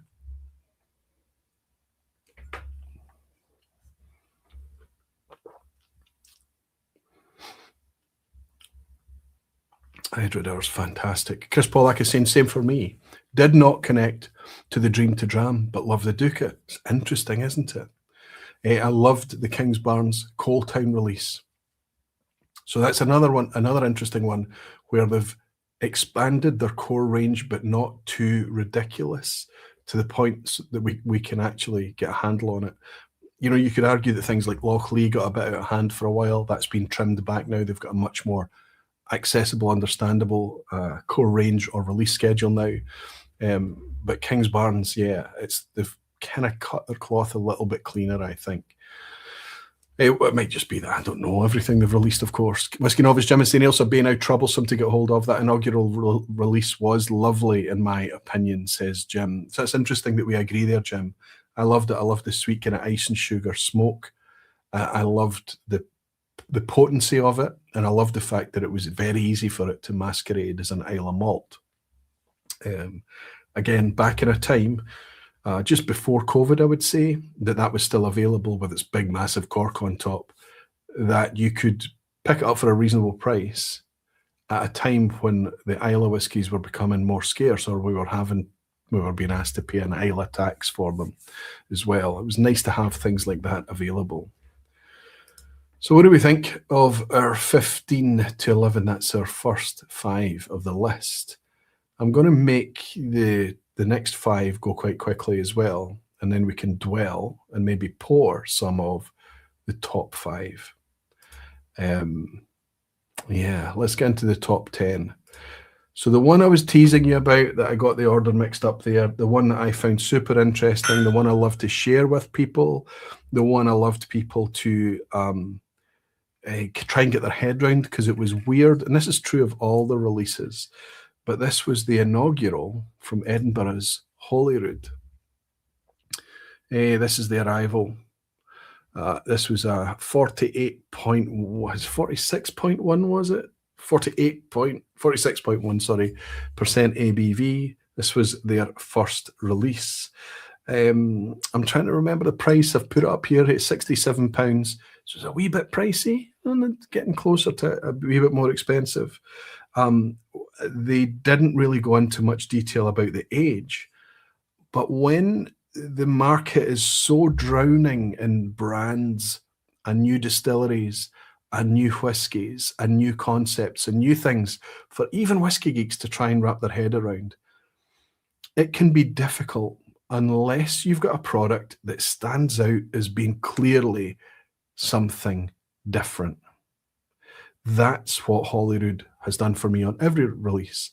The Embra was a different thing again, 43%. I think it was just maybe a bit too light on ABV for my palate, for my taste. I understand why they released that one at 43, but I would have loved it just to have a bit more oomph, robustness about it. Regardless, the Embra came out at 43% ABV, and then finally Pitch. It was the third of their trifecta of kind of early releases. My favourite from the bunch was their inaugural. I think it was a cracker. This is actually my second bottle of it. At first, it looked like it sold out quite quickly, and then suddenly there was some available here and there. And I just happened upon a second bottle of this available when I was halfway through the first. First one's been polished off, well shared. I love sharing the weirdness of it, and I've obviously had occasion to tear into my second one. So I didn't buy that second inaugural in order to keep it as an ornament. It's not what I do around here. I'm not very good at that. But I put this into the top 10 at number 10. That may surprise some of you. Whiskey with Molly saying, this was good, but I was disappointed it was so heavily cask influenced for an inaugural. But I think in my experience, and it's if we have to accept that a lot of the inaugurals are going to be heavily cask influenced by super active casks, probably at a young age, 6, 5, 4, 3 years old. The whiskey is still quite raw, still new make forward, lots of new make notes on it, so quite raw barley, kind of super sweet notes, super tart fruits, that type of thing. And also the spice, the heat of it and things. These casks can come in and attenuate that a little bit. Sometimes it fights with it, a bit like that Bonington, a similar, a different expression from Edinburgh. But I found that the sherry cask was fighting that spirit. But I know, Ben, that you loved the Bonington. It was quite an eye-opener for you. You really enjoyed it. You loved the profile of the cask. So when we talk about cask activity, I think we're okay with it when the activity are casks that we enjoy. And I think that when there are casks that we enjoy a wee bit less, we tend to be able to put it off as being active casks. That's something you'll hear me talking about in the vPub regularly. If you hear me talking about dominant cask, what you're actually hearing out of me is a cask that I would prefer to taste a bit less of. Too green, too tannic, too oaky, too sulphury, too sharp, too much. For me, the Bonington was a very, very cask loud product, whereas the Holyrood, and I'm glad you enjoyed it too, and the Holyrood was weird, but interesting. Very interesting. Sean Causer is in saying, good to see you, Sean. Holyrood, a new noir series using French wine yeasts, are really interesting and worth trying. The Bordeaux especially, all fully natural. I wonder if we'll get to a point where Holyrood have enough of a stock profile to give us a core range to connect with. I think it's fine to have all of these kind of experimental things, French wine yeasts, all of that stuff. Sounds super interesting to me, Sean. But I think when the market is already so muddy and muddled with so many brands, I think it's always nice to have an anchor to connect with a distillery first. And then if you really love that, you can go off and experiment with other releases from them. Jesper Bach is saying, best thing to come out of Edinburgh since the M8 is Jesper. I love Edinburgh. Not as much as Glasgow, of course, but I love Edinburgh. I love Old Reekie. Fantastic. All right, number 9, what makes it inside the top 10? Well, it's been quite a recent appearance on the vPub, only 2 or 3 vPubs ago.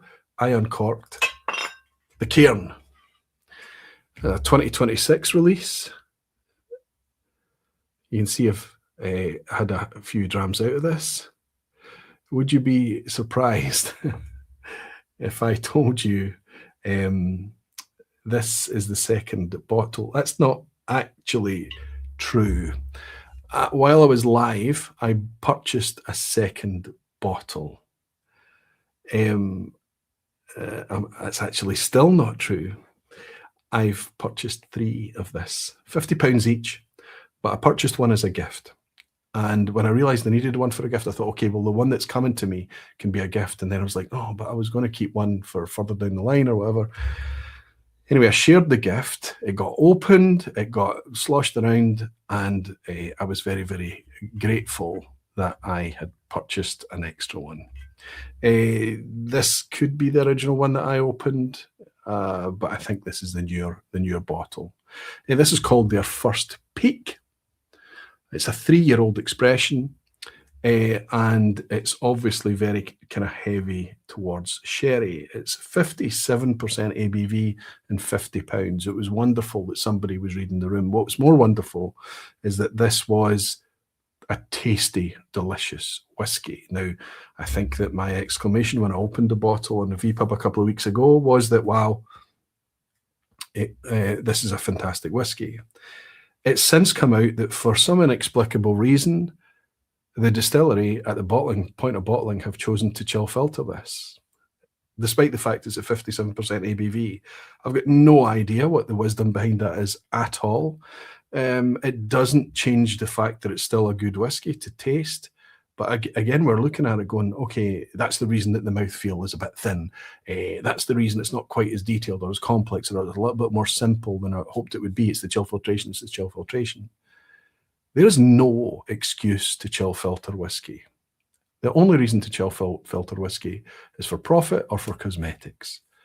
There's no excuse for it. When you're putting out there a fantastic, flavor-forward malt whiskey like this, chill filtration equipment should be nowhere near it. I have to say that that probably had a lot to do with the fact of why the Cairn at 50 quid for 57% ABV Inaugural is not further up the list. Ben is saying, Petehead, close your ears. Recently, I tried a Cairnhead's Boon a 5-year-old in Rioja Barrique, which is now in my top 5 whiskies of all time. Aquavitae. Have you tried it? No, I have not. Bunnahabhain 5-year-old, is it Moynia? Is it heavily peated Bunnahabhain? From Cadenheads, if they're putting it in the bottle at 5 years old, they must have loved it too, Ben. Sounds interesting. Whiskey novices say, no, the Cairn. 'Tis young, but 'tis tasty, Aquavitae. Great things ahead, this bottle would suggest. They need to get rid of that chill filtration concept, Jim. It's terrifying to me that that could be the case there. Oh, it's Buna Stoisha. It says whiskey with Molly. So Stoisha is one of the makes of peated whiskey from Bunnahabhain. Profit is always a reason, says Jimmy Legg. Absolutely, buddy. But I suspect that if you truly want to make profit long term, not just short term, I think you should be focused on making just a teeny bit less profit, put quality a wee bit more forward, and go for the sustainability approach. Profit over the long term rather than short-term cynicism. I'm being too simple about these concepts, I know. It's the reason I didn't buy it, Aquavitae. So maybe you didn't buy it because it was 5 years old. The Stoisha. Okay. But now you wish you had because you love it. I hope you can still get a hold of it if that's the case. Terrific. Okay, next up. Again, I'm looking at a lot of these, and I know a lot of you will be saying, why? This should be further up. This should be further up. This is a distillery that tried to do everything for all men, all women, everybody that wanted to come close to whiskey. They had something. They had a different colour, a different flavour, a different story, a different season. I'm talking, of course, about Lochlee.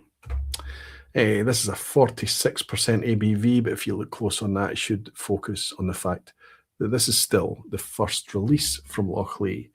So this was pretty young whiskey, 46% ABV, as I've said. And this was a vatting. This is them kind of putting something out there that was a representation of their distillery as a whole, which I think is a good strategy. Eventually, this developed into the Our Barley release, and that's since got a new evolution forward where they've got Dark Briar, and I want to remember the other ones right now, and they've slipped my mind, I'm sorry, but brand new streamlined release from Lochlee, and it was needed because as well as the Our Barley, they went into the seasonal releases where they had 4 different releases every year that were clearly related year on year, which was interesting, clearly different when compared to each other because not just the bottle label, but the colour of the liquid was dramatically different, strikingly different in colour. That said, Lochlee did a good enough job with young enough whiskey at a young enough age. And I remember John Campbell not being particularly kind about this because he took over after this release. But I felt this was a strong foot forward given the fact that it was so young. It made me confident and encouraged about the future of Lochleigh, to the point that I have now got loads of these wee square fat bottles down there on the bottom shelf of my Lowland section in the vPub. I've got the fallow, I've got the sewing edition, I've got the one, I can't remember what it is now, the one from the ex-Lefroy, the peated casks and things. I love showing people the difference in colour, this kind of rich gold, the really, really pale gold, and the really, really dark red. And telling people, look, the ingredients in here are the exact same. The only reason for a difference in colour is the maturation vessel. Lochleigh today, at 7 years old, is sipping better than it's ever been. Much better, twice as good, 3 times as good as this. Absolutely. But this wasn't intended to be a brilliant whiskey. It was intended to be a reasonable glimpse at the future, and that's what they did very, very well at a very fair price. 50 quid, I think, when this appeared on the market. Very decent first foot forward. Whiskey with Molly, St. Aquavitae. I'm just going to say it early. If Ardnahoe isn't number 1 tonight, I may have to reconsider our friendship. Let's test our friendship tonight, shall we? Let's keep you hanging on for a wee while longer. Peter is saying the price for image failure via chill filtration is priceless. Image failure. So you're talking about how we look at the product. Chris Pollock is saying, I did not like the Our Barley, but loved the cast strength, batch 2 and 3. That's right, Chris. So despite me talking about Our Barley, despite me talking about the seasonals and things, obviously got the cast strength releases from Lochleigh as well. Fantastic. We're getting there. Number 7.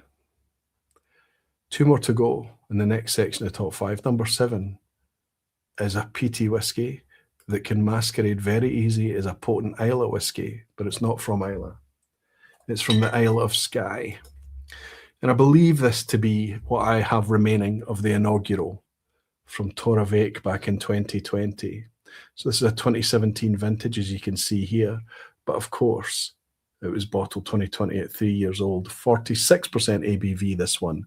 Super, super pale. One of the palest whiskies I have in the collection. As pale as white wine. Really super pale. Doesn't put me off in the slightest. I love this colour of whiskey. This is the colour of whiskey. It's the colour of whiskey from young, from first fill, or well-aged even from refill. It's gorgeous. This was raw.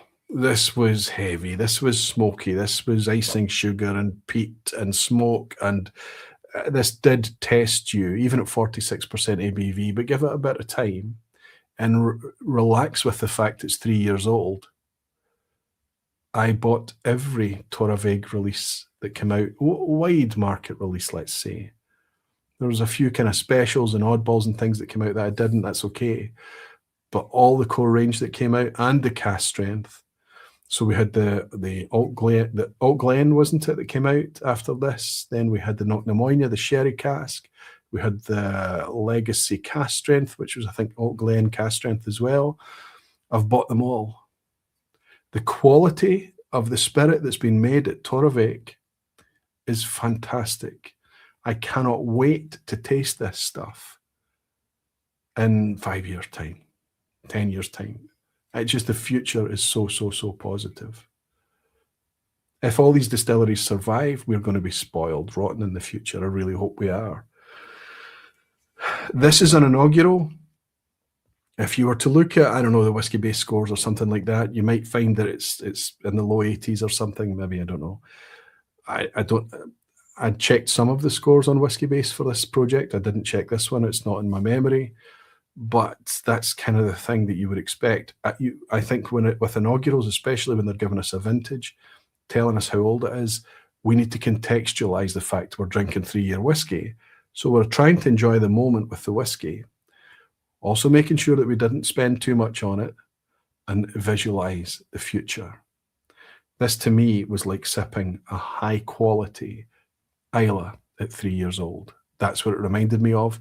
And it's probably the biggest compliment I can pay it. 50 quid, by the way, for this inaugural as well. Fantastic. One more to go. Take everything I've said already about Ailsa Bay. Take everything I've said about the Torrevake I've just shared with you, and then take us down to the southwest of Arran. And this is the inaugural that I fought for to get a bottle of this, but I ended up being able to get two. And it actually hung about quite a bit longer than anyone expected. Maybe it was the start of the slowdown by the time this came out. But this was in batch one from 2022. Now, can you see the glass embellishments on this? It really suggests that you've got a thick and oily whiskey in the bottle. I'm going to go back into this now. I'm going to try. It's been a while since I've sipped this. I think I've got another full bottle of it somewhere still. Or maybe not, actually. Maybe this is that. I kind of keep track. It's been around for a long time. We're in 2026 now. But this came out. It was pricey. I was a wee bit annoyed at it. And if it's been on the vPub before, I probably had a whinge about the fact it was £75. Again, similar to, it takes you immediately to Islay because of the potency of the smoke. It's a floral side to it tonight. I don't recall, I don't remember. Some orchard, green apples, blossom. But there's also an oil on the nose. I'm looking for it. There's a weight to it. It's not waxy. It's not cooking oil, but it's like a... it might be, it's not olive oil. Let's go with a clean kind of sunflower oil type aspect. And I'm looking for that, and I'm projecting because I know what this whiskey does to me every time I sip it, whether it's the Kilchoman or the Corrycravie or any of the releases I've had to date. And when you go to Lag and you visit Lag, you'll be greeted with these huge, fat, squat stills. They are very deliberately making a heavy spirit. Cheers.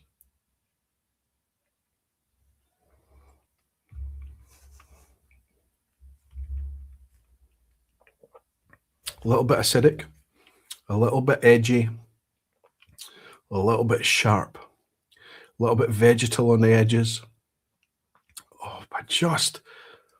It's the way that an oily whiskey coats your palate, and any flavour that it has to share with you hangs around a wee bit longer because you're able to witness that kind of oiliness, that thickness. This is thinner. Going from memory, I'm not going to compare them side by side this evening with you, but I think this is thinner than the Kilchoman drinks today. I think there's a thickening happening, a kind of almost like a richness that's coming into this with a wee bit of age. This is tasting a wee bit thinner tonight than I expected it to be, but it's an oily, thick spirit still.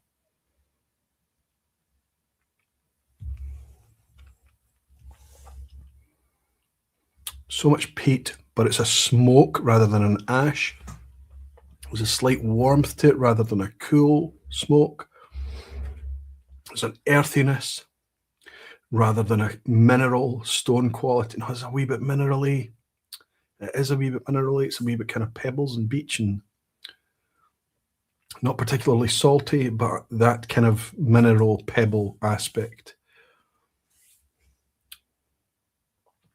Bit new makey, absolutely a bit new making style, especially on the finish. Lots of creamy malt, lots of cereal, but dreamy. I get so excited about Lag, I really did. And I still enjoy it today. I still enjoy it today.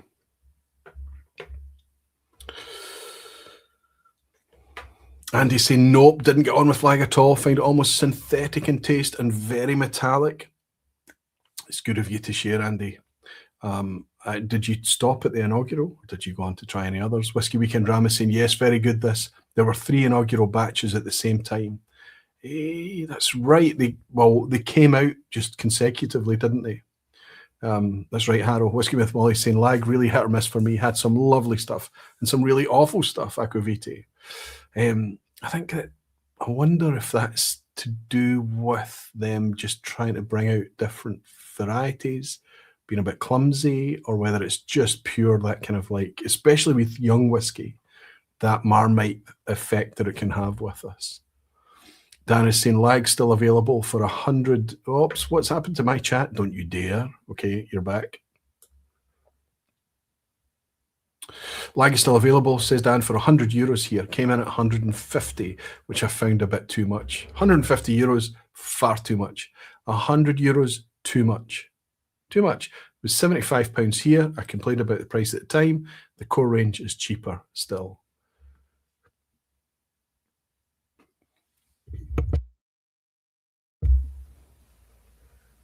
Everyone, Chris is saying, so how does lag compare to the previous Aaron peated expressions from before lag was doing their stuff? So you're talking about, what was it called now? Fingals. You're talking about Macri Moore, Fingals Cut, was it? The Macri Moore releases from Aaron. I enjoyed a couple of the releases. The Fingals Cut was okay. That was heavily sherried, of course. Sherry and peat just works. I never found a release from Aaron that I really fell in love with. It's not to say there was any faults or it was bad quality. I just never connected with it. Whereas that thick, oily, gloopy nature of lag drew me in straight away. Got me excited about the future. There's going to be less peaty whiskey, if any. I don't know if Lochranz is making any peaty whiskey now that lag is in existence. Yes, but it's saying really like lag, but sad to have seen the end of Macri Moore. The bourbon Fingals Cut was amazing. Okay, so Fingals Cut was a sherry and a bourbon as well. I think the one I tried, I don't know if I've still got it, was the sherry cask. Jimmy Legg is saying, it's an underrated part of the whiskey experience, the thickness. I talk about it a lot. I find it really, really part of, I think it's one of the things that strikes you when it's a particularly thick whiskey. Higher ABV helps it too, it really does. I think when it is a thick, oily, gloopy whiskey, I think immediately it just gives this lovely kind of warming, comforting side. I love oily, waxy, textured, gloopy whiskies. They don't all have to be like that, but when you get a good one, it's a good one. Where's Roy Overmere? That's in Norway. Good to see you, buddy. Saying first edition of lag. Corey Cravey must have been the rawest thing I ever tried. Not ready at all. Quite interesting. We're getting some people saying, no, this is not ready yet. Corey Cravey, for me especially, I was quite happy drinking that. I think I may be betraying the fact that I quite like spirity things. Andy is saying, we've tried various releases but found those notes in each we've had prefer the Machrihanish Moor, which is talking about the Macri Moor, right? Machrihanish, getting confused because of where you live now, right? Peated releases. Terrific stuff, terrific stuff. Listen, it's okay, and even if you're picking this up on the replay or whatever, and you do, if you agree with me, fantastic, please chime in the comments. But also if you disagree, it's very, very valuable for the community picking this up after the effect as well. I love the comment section under the vPub at times. Thank you all for contributing towards it. So we've got the top 5 now. We're doing okay on time, 1 hour 58. I knew it would be a smidge longer, but not too bad tonight. Should be about an hour and a half longer, shorter, sorry, than the session last week with Ollie.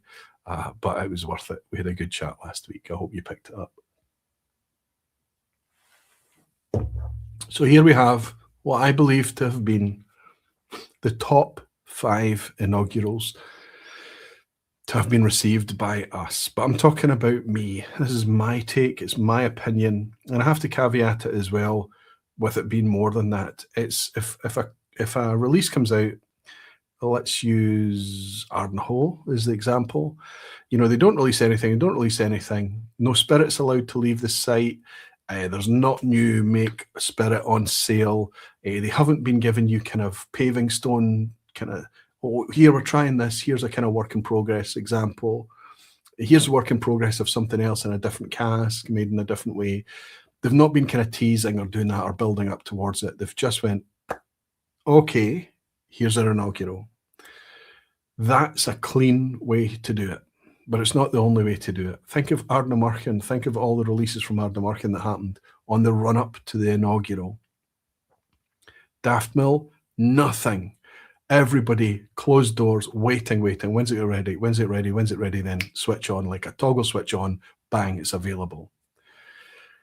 Kilchoman, Glengyle, completely different. Work in progress.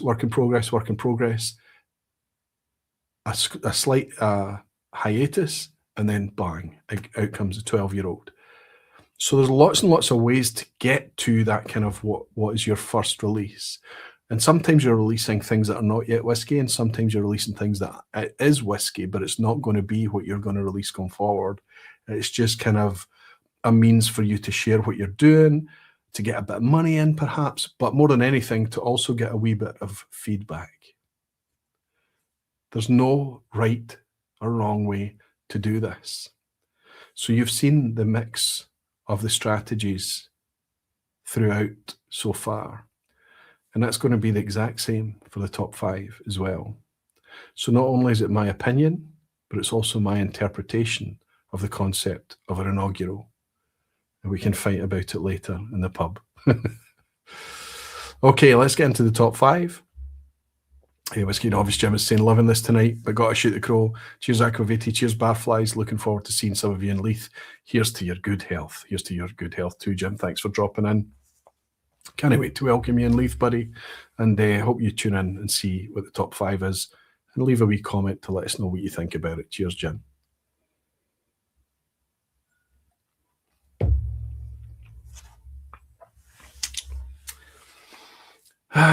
Some controversy. I have to stick to this.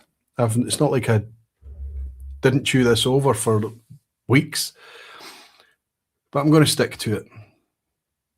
In number 5, I put a producer that just baffles me.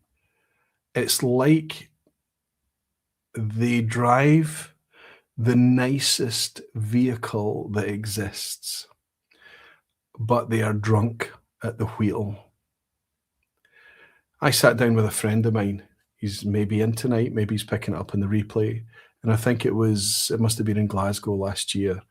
And he took the words right out of my mouth when he said, I know exactly what to do to fix Diageo. And it's just so obvious. It's just not difficult. Stop with the fanciful nonsense. Stop with the obvious gouging of prices. Play to the strengths of the crown jewels of the distilleries that you have under your ownership, and be fair with it. By all means, prioritize your blending stocks, prioritize your blends. But if you are going to have a single malt strategy, play fair, play honest, play for the long term. Remember what you've built and continue to build that going forward, because right now you're just blowing holes in the floor. If I'm talking about inaugurals from Diageo, of course I'm talking about, now I'll need to hold this very close to the camera to make you think that it's a big bottle, but it is not. I am, of course, talking about Speyside's Roseisle. Now, this is a teeny wee 20cl bottle. It was 40 quid. I bought this paid 40 quid for it. And this is beautiful whiskey. Objectively, we can talk about Marmite whiskies. We can talk about, oh, I liked it, I didn't like it. Nobody's coming out saying this is bogging. Everybody's saying, oh, do you know what? This is charming. Is it cask strength? So we need to give it a wee bit of time in the glass. We need to even introduce a wee bit of water. But it's an elegant thing. It's a chewy thing. It's a charming thing. It's a pretty thing. Let's get a wee bit in the now. Famously, this is not the bottle that I paid over the odds for at auction. Here is the bottle. I thought I was getting a bargain on Roseisle. I thought I got this under retail. I did. I got this, but I actually paid over retail for this because I thought it was a 70cl bottle. But no, it was yet another 20cl, still sealed. But this will make its way to a a prize at some point. Probably we'll use it a prize or something like that in Leith. I ended up paying over the odds for that. But I'm not what you would call an auction bunny. I'm not particularly expert at that. God, I do enjoy nosing this wee glass of whiskey, though. A lot of people are going to nose this and say, it's just generic Speyside, and they wouldn't be wrong. But how about you take generic Speyside, light touch on cask maturation, the spirit is allowed to come through, regardless of the fact that Roseisle make any kind of spirit you want them to make. They're literally a factory where you can rock up and say, give me a big, bold, robust, heavy, peaty thing like a lag, or give me a light and sparkly, top-note heavy thing like a Longmorn. Roseisle can do all of that. So why they chose this to be the product that they released, I don't know. It's fairly similar to the release that's come along since this release in 2023. I think this was the 2023 release. It'll probably say on the tube. 2023, yes. Lightly floral, lovely wee soft detailed top notes of fruit tea and green tea. It's a delicate thing. White chocolate. A wee sprinkling of white pepper and white sugar. Sweet apples, red apples, juicy red sweet apples. Pastry. Waxy, can I say waxy? White candle wax on the nose. Clean, outdoors, linen fresh. Floral, elegant, pretty. Cheers.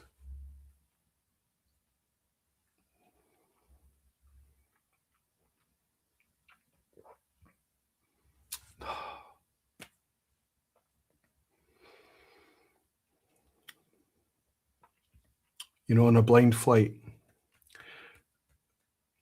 this could actually go higher than 5th place if I was the taster. £120 is far too expensive. It's stupidity. It's another illustration of, Diageo had a product there, a 12-year-old, in the special releases that they had billions of it. They could have brought it out there at a fair price, an accessible price. They could have made us all just raving about it and been really excited about this new whiskey. Not just the fact it's from a new distillery, because they can make anything. It's literally from a factory. But a pretty new malt whiskey that's high quality. But they put it out at £120, and it meant that the aesthetics, the optics, if you like, of walking through an airport within a year of this being released and seeing it slashed by up to a third and more in the airport travel retail was not a good look, and let this whiskey down. Diageo and the way that they operate continue to let the whiskey down, and nobody cares. The people that do care, their voices are too soft, too quiet, too easy to ignore. And the people that make the decisions they just, like I say, they must be drunk at the wheel. It's not difficult. They're making good whiskey. The distilleries are putting fantastic things into cask. It's what makes it into bottle, even when it's fantastic, is mishandled. Labeling, and certainly worse than anything, is the pricing.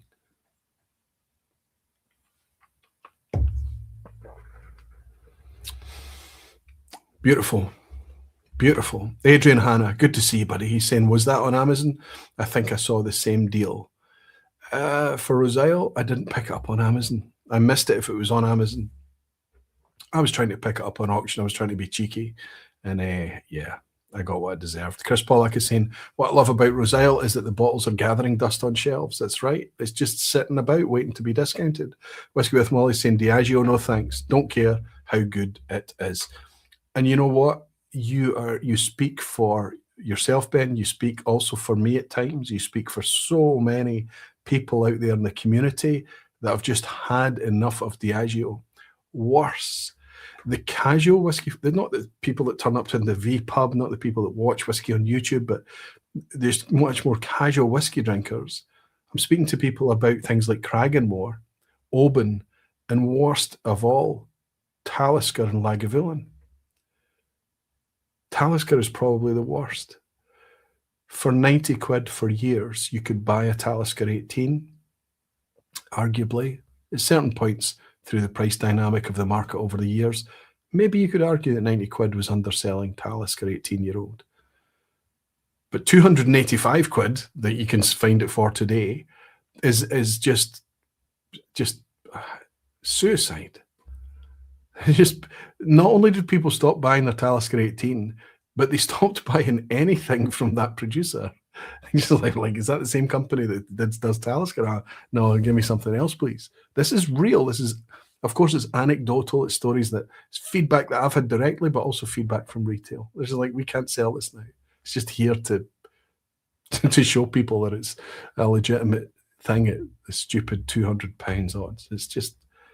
It's mental. Christian is saying, well, apparently I have 2 inaugural bottles then. I wasn't even aware that the Roseisle 2024 was an inaugural. The 2023 was the first official release from Roseisle. Danny Hebbington is saying it's baffling how much money is likely to put into casks and end up bottling shite. The staff that do the grind and making it and casking it must weep at night. I think most of them don't really care as long as they're doing their thing and doing their thing quite well. But I think the people who are anticipating the whiskey that they know that's made there, I mean, it's really hard to find distilleries in Scotland that are making shite.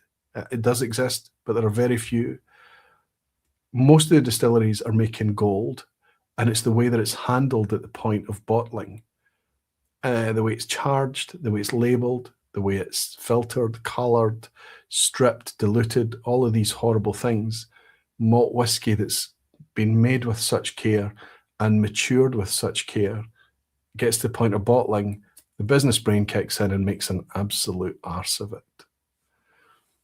Sean Causer is saying, not just Diageo, Lefroy Elements 1 is now £80 instead of 180 in many places. After the 10 cast strength being half price at most places online, it's not a good look. Specifically, that Lefroy 10 cast strength is the batch 16 as well. Sean, I agree with you. Danny, I agree with you. Okay. Now I'm going to upset people, and I'm going to upset people continuing as I go forward. And I could get woolly and say, oh, the top 4 is interchangeable, one day, depending on the mood, this number 4 could be number 1. And okay, just take that as read. Take that's the case. But I'm sticking to this tonight, and I'm going to try and justify my top 4. The number 4, a lot of you are expecting me to put this at number 1. At number 4, I need to tell you that I not only love and adore this whiskey, I still place the Inaugural as being one of the biggest epiphany moments for me in whiskey. Biggest epiphany moments in me in terms of getting excited about new distilleries. And I still put it up there as being one of the best releases they've ever released. Bear in mind of what I love. I love kind of slightly spirity. I love mostly ex-bourbon. I love a wee bit of peat. I love a wee bit of savoury. I love a wee bit of texture, a wee bit of waxiness, a wee bit of saltiness, a wee bit of coastal, a wee bit of all. I love the complexity, and this whiskey brought it all at 5 years old. Of course, and I literally have one of them here to share with you. At number 4 is Ardnamurchan. This is what I have left of probably the 3rd bottle of Ardnamurchan's Inaugural. This was originally given to me by Sevi. It was his bottle. He managed to get it, and he gave it to me. Standing in a street in Glasgow, he said, no, I'll get another one, don't worry. When I tasted it, I made it my business to get another one as well.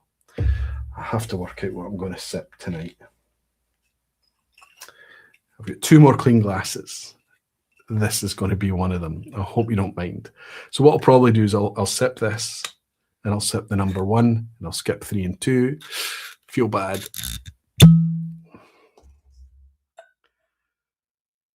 Ardnamurchan at number 4. Going to be a lot of people going, what?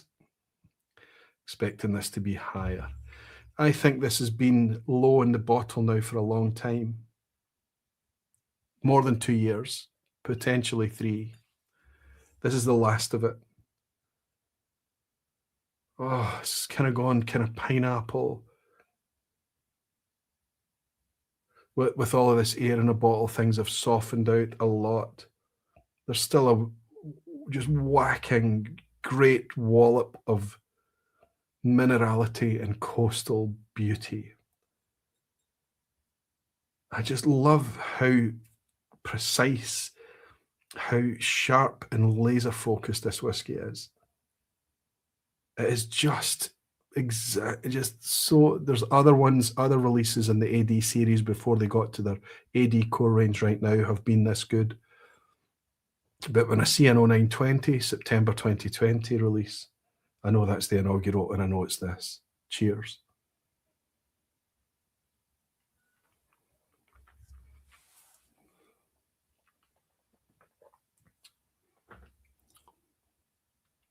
Suddenly I'm comfortable putting Roseisle number 5. To my taste, to my palate, to my desires, that is better. Despite the fact it's been open all that time in the bottle, with all that air in the bottle. This is too expensive now. It's secondary to go and pick up an 0920 Ardnamurchan Inaugural. It's too expensive to pick it up now. I've had my time with it. Ardnamurchan are making this every day now. Their standard AD core range is beautiful, it's fantastic.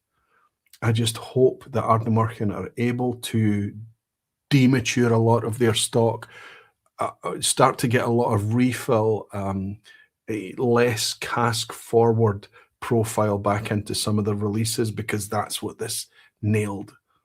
That it just let that raw, clean, minerally coastal, beautiful spirit shine.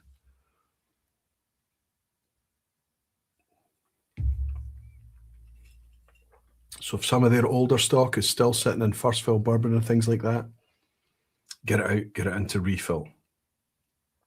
Because I think this stuff will age like elixir. It's just fabulous. And yet I'm putting it at number 4. What nonsense.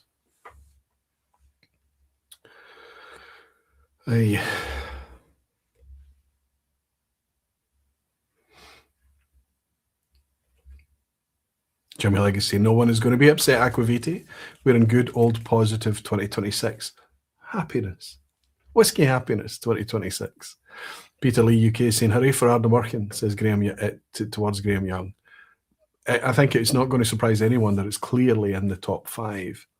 I think it might surprise a lot of people that I've put it at number 4. I'll go back to the caveat. We're not talking about how I feel about Ardnamurchan today. It's a distillery and all the releases and all the whiskey that they have. I'm speaking about how they performed with an Inaugural. Bear in mind, it should be up higher when you consider it was 45 quid. 45 quid. Masterclass. A masterclass of whiskey making, of whiskey handling, of whiskey strategy, of they just know what they're doing. They just know what they're just making it look easy. One Glassman is saying, I trust number 1 is Ardnahoe 5-year-old, right, Aquaviti? It's my number 1, says Warner in Florida. Okay, let's get on to number 3 and see if that helps you in any way, Warner. In number 3, third position, and I'm almost a wee bit sad that I'm not going to be sipping this tonight now. I should have been. It is, in fact, Ardnahoe's 5-year-old Inaugural. At number 3, we talk about getting it right. We talk about a masterclass. We talk about a whiskey that people are opening and tasting and saying, oh, that's quite good, actually. And then you give it to them at another time, blind, and they don't know. That's amazing. What is that? This is the Ardnahoe 5-year-old. Really? No, it can't be. This is the most magical reaction whiskey I think I have. When you have people tasting this, it has to go to somebody that likes a peaty whiskey. To suggest that this is kind of a softer take on Islay, I don't think that's genuine. I think at 5 years old especially, this is full on peaty. This is high peat. This is very smoky, but it's also rich and decadent and poised and rich, and it's deep and wonderful and just the best. 3 bottles of this I bought. 3. It was around for ages. It was still at the visitor centre for a long time after that. It stayed around for a long time. And now I'm wishing that I had another, because there's only a wee dreep left here, back here somewhere and behind there, a little bit. And then I'll be left with to open. Now, fortunately, there was so much of this out there that the secondary prices are tame still. But this to me was just like, wow, who can do it better than this? An absolute barnstormer of a way to announce your arrival onto the global whiskey stage. It's my producer of 2026. Arguably, it should have been my producer of 2025 as well. They were already on the scene with this. But everything that they've brought along since then, Infinite Loch, Bolsa, the cask strength, 5-year age statement on the cask strength, all the society releases. Remember, I've collaborated with them to bring one of my favourite Aquaviti Barflies bottlings as well, with a 6-year-old Ardnahoe. Just a distillery that, as long as they continue, if they keep their cool, if they don't start to play silly buggers, if they play things fair, they're just going to kill it. They're just going to kill it. It's just, everything is there for them. It's just, they invested in that distillery. They often chose the more expensive route, but now it's the whiskey's chance to pay them back for that. And it's beautiful, beautiful stuff. Okay, now I'm upset, says Jimmy. But he's bought me a dram to let me know that he's upset. Well, Danny Heventon has gifted 10 Aquaviti Barfly memberships out there. So Danny, along with 10 new people that have been recruited tonight, if you choose to stay on, especially $1.99 a month of whatever your currency is, pounds, sterling, dollars, euros, $1.99. You keep everything on the channel completely ad-free. I hope you appreciate that. I certainly do. And you get access to all those colourful emoji and the loyalty badges and things like that as well. Just helps you colour the chat up and things. But more than anything, it supports me. Thank you, Jimmy Legg. Thank you so much. I hear that you're upset. I apologise, my friend. Stick with me.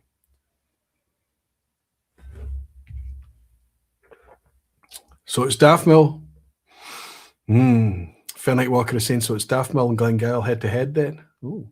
Pierre is saying, understandable, it's not on number 1 as it's sherried Aquaviti. There's a bit of sherry in there, a bit of richness to things. I can forgive it that all day long. Harrow's saying, Whiskey Weekend Dram, I have a glass of it now, last one. But if Glengyle is first, I'll get another glass for a peated Kilchoman. I go to the toilet and you pull out Ardnahoe at number 3, Aquaviti, says Ben. Words will be had. And Jimmy Legg is saying, can't wait to see what's better than Ardnahoe. Ardnahoe were patient, okay?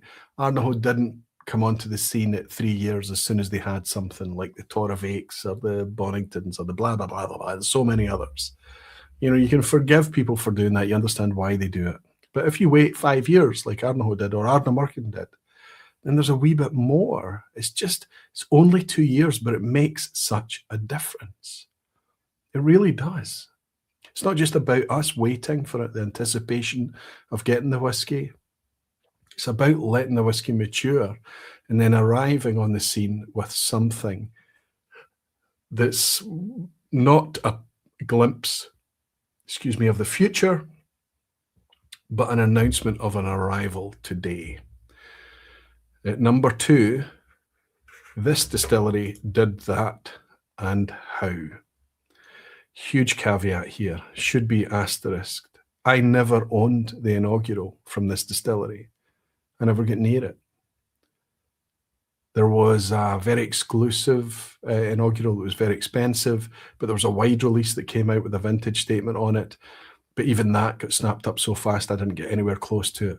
But I was fortunate enough to try it multiple times when it arrived on the scene back in 2018 at 12 years old. I'm speaking about Daftmill. Now, of course, I don't have, this is a similar vintage I happen to have on hand, bottled at a similar time. This is a 2006, bottled 2008, but this was not the first release. This is their winter batch 2006 that came out in 2018. So this was one of the first Daftmills I was able to get, just kind of, it was still crazy, you know, all the Daftmills were just disappearing into vapor, thin air. You couldn't get a hold of it, you know, it was landing in a left hand and then being put out to secondary with the right hand, and people were just using it as a means to make money for the longest time. And people like me that wanted to buy it and drink it and get to know it, we had to be much more patient and much more clever and things. But I was able to get some. I've got a few Daftmills on the shelf, not many now. I really love this stuff. I know that some people find it a little bit on the lactic side. I don't mind that when it's like this. I love the fruit in this. I love the fresh fruit. And a literal fruit bowl can sometimes have a potpourri of floral notes as well. It has a lovely, lovely golden, sweet, light honey backbone. It has that really rich maltiness that doesn't fade. Even when you taste it at 15 and 16 years old, it's still intact. It still has that kind of richness. I hesitate to use the word funk, but something slightly on the edge of challenging, slightly sour. It's just always got that little bit of attitude to distract you from that pretty top note, heavy, fruity, floral style.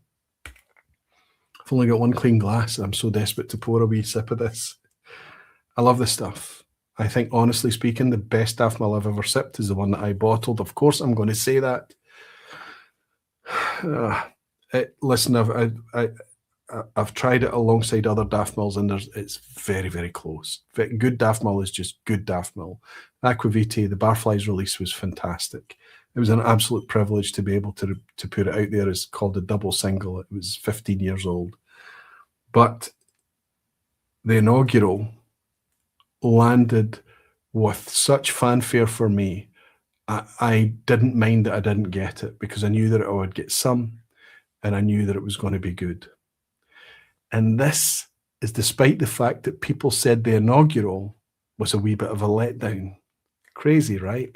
Because of how much they've been trying Daftmill over the years.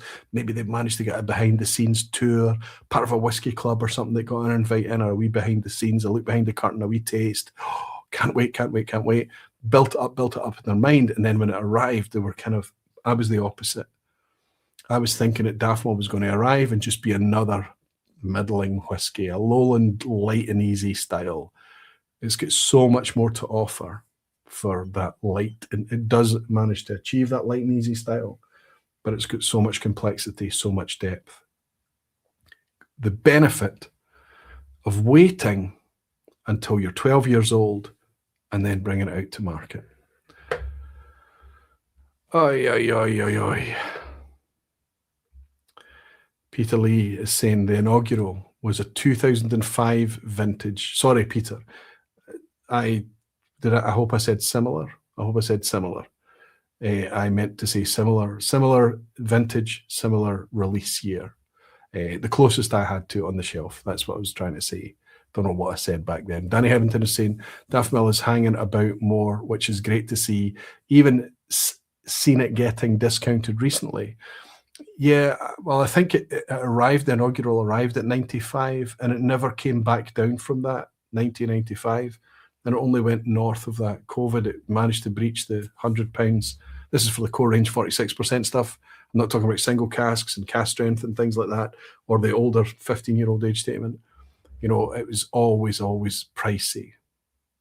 but it was so scarce and in such high demand that nobody really, it's not this contrived scarcity or arbitrary pricing that we see from the Diageos of this world. It was a legitimate, look, we could sell this at twice the price and it would still, there would still be not enough of it to go around. Things have changed now. We're not strangers to Daftmill anymore. It's been on the market for getting on for what, 8 years now. We've probably all managed to secure a bottle of Daftmill over the years if we really wanted to get one. So it makes sense that the pressure has eased. The same demand is not there for any whiskey out there. Whiskey with Molly saying just poured. Kilchoman port cask. I know some people find it too porty, but I absolutely love it. Ready for your number one aquavite. Chris Pollack is saying switch to a blend of 2 new distilleries now called Nick Knock. I like it. Chris, I like the way you sip and enjoy whiskey as well. Good for you, son. Good for you. Of course, I can't hide it. I can't hide it. When you're sitting there putting together a list of your favourites, you're like, oh, Ardnahoe, whoa, maybe Ardnamurchan, oh, I need to think about that. But then you go through and you work out how many new distilleries there have been over the years, how many inaugural releases there have been, as you get excited about all the ones that have yet to come. And then when you start to process and churn them all, you say, okay, there's no way this can't be in a top list. There's no way this can't be in a top list. There's no way I can leave that out. But the one at number one is arguably the whiskey that launched this entire channel. I had edited and put together a whiskey as a nice wee side project. I looked like an idiot. I sounded like an idiot. I couldn't stand my own voice. I still struggle with it. I'm just very, very grateful that some of you out there can suffer it now and again. Thank you so much. My stupid face on video. It's a really, really difficult hump to get over to do this thing. And I edited the video and I put it together and I said, well, that was fun. This will never see the light of day. My pal, the Whiskey Rev, asked how I was getting on with it, and I told him it was edited, ready to go, and he said, I'll come over and have a look at it. I'll see what I think of it. The two of us sat down, and we poured a Kilchoman 12-year-old. That's what we poured. A couple of drams in us, reassurance from the Whiskey Rev, and before I went to bed that night, I published the first ever Aquavite channel video. I woke up in the morning and came in and clicked on it, and nobody had watched it. What was I worrying about, right? That was 2017. But this whiskey came out in 2016. It was, of course, Kilchoman. They're specifically the 12-year-old. Now, like I said, they had been building up to this. They'd been giving us little kind of peeks behind the scenes. The Work in Progress series gave us every kind of manifestation of Kilchoman over the years on the build up to this, and then a brief pause before the 12-year-old came out. But the 12-year-old is when Kilchoman finally arrived. It's when it was available to us. It's when it sat on the shelves. I saw it. I had it at a tasting. I loved it. I said, that's amazing. I spent my money on something different that night. I went back in a bit later to pick up the Kilchoman 12 and it was gone. That's when the penny dropped for me that I was going to have to be a lot faster for the whiskies that I loved. I was going to have to keep a wee slush fund, a wee stash of extra cash for me to be able to act when it was available. So when I realized that the popularity of whiskey back in 2016, I'm talking about, was starting to get a bit heated, especially when it came to Campbelltown stuff from Janie Mitchell. I'm going to open this because this is the only Kilchoman 12 that I have on the shelf. This is not the inaugural. Of course it's not. This has changed over the years. Sometimes it's a bit more rich, a bit more sherry forward, a bit more sherry in the mix, let's say. Sometimes it's a wee bit paler and lighter and more delicate. It matters not a jot. Kilchoman 12 is literally one of the best single malt whiskies that you could waste your money on in 2026. And it's been that way since it came out a decade ago. They have nailed it. £35 when it first came out. You'll have to pay £55 today. Sorry, even Janie Mitchell get a wee bit greedy if we were to apply the bank of England inflation calculator to £35 in 2016. Fast forward to 2025, I think it goes up to, they would be encouraging us to spend £48 or £49, and it's about 55 now.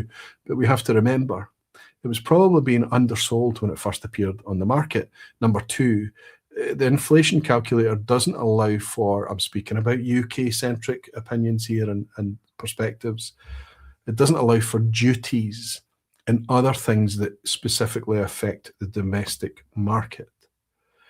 Is any of us going to suggest that Kilchoman 12 is overpriced at 55 quid?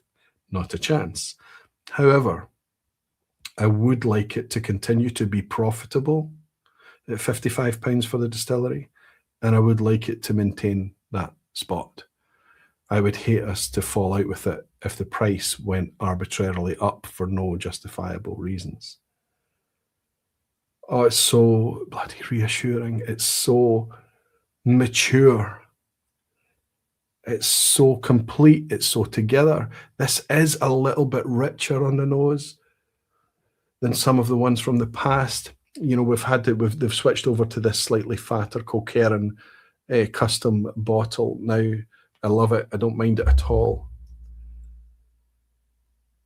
Used to be the tall narrow, much more similar to the kind of tall round style. So together, so together. You line this up against a 12-year-old, anything else, and this will nose at this price point. This will nose older. It's rich. It does have a wee kind of farmy edge to it. It's not a bad thing. It's an interesting thing. It's a warm thing. It's a luscious thing. It's mouth-watering. I think, on balance, over the time that I've been into whiskey, since 2005, the 20 years, this is arguably, and it probably stays the best. The whole package, all of it.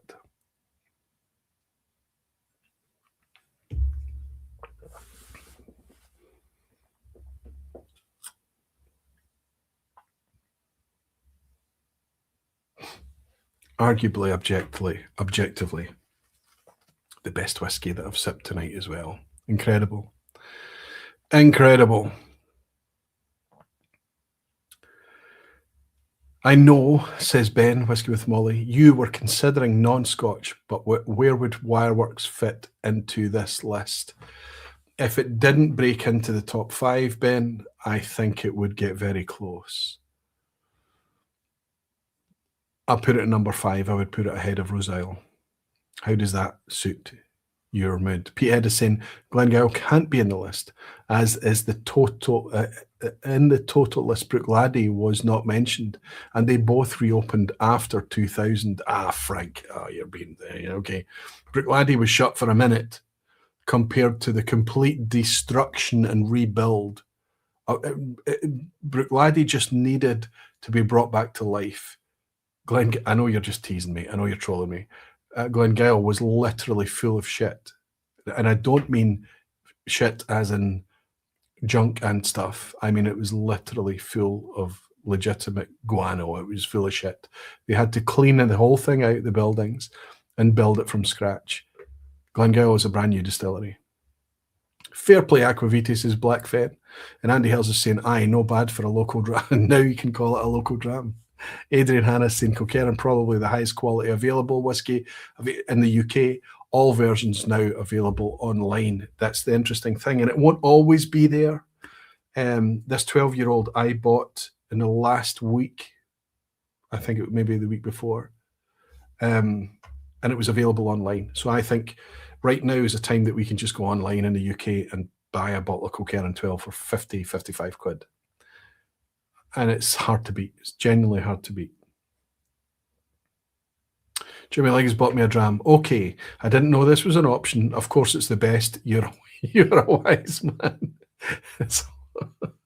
Not only am I back in Jimmy's good books, but he's bought me a dram to market as well. You're very good at making me giggle, Jimmy. I love it. Thank you for being here, and let's raise a wee glass to agreeing once in a while. Cheers, fella. Peter Lee's saying, I remember the first release, Kilchoman 12, was in a tall, slim bottle, probably more bourbon cask in the mix. Maybe more bourbon cask, but obviously it would have been at an age as well in 2016 when it first came out, that it was literally, there was nothing older than 12 years available to make the thing up. Whereas now, if they want to put in a couple of casks of something at 13 or 14 or who knows, something to kind of really make up. I'm not saying they do that. I have no intelligence on what they do there, but it's open to them. Now there's lots and lots of stock at Glengyle. So work in progress was not single malt aquavitae. No, absolutely, Ben. The work in progress they were constantly single malts, but these were not. These were very, very small outturn releases that only went to very, very specific markets. These were like playful, experimental toes in the water things. You could liken them to pre-releases from other distilleries as well.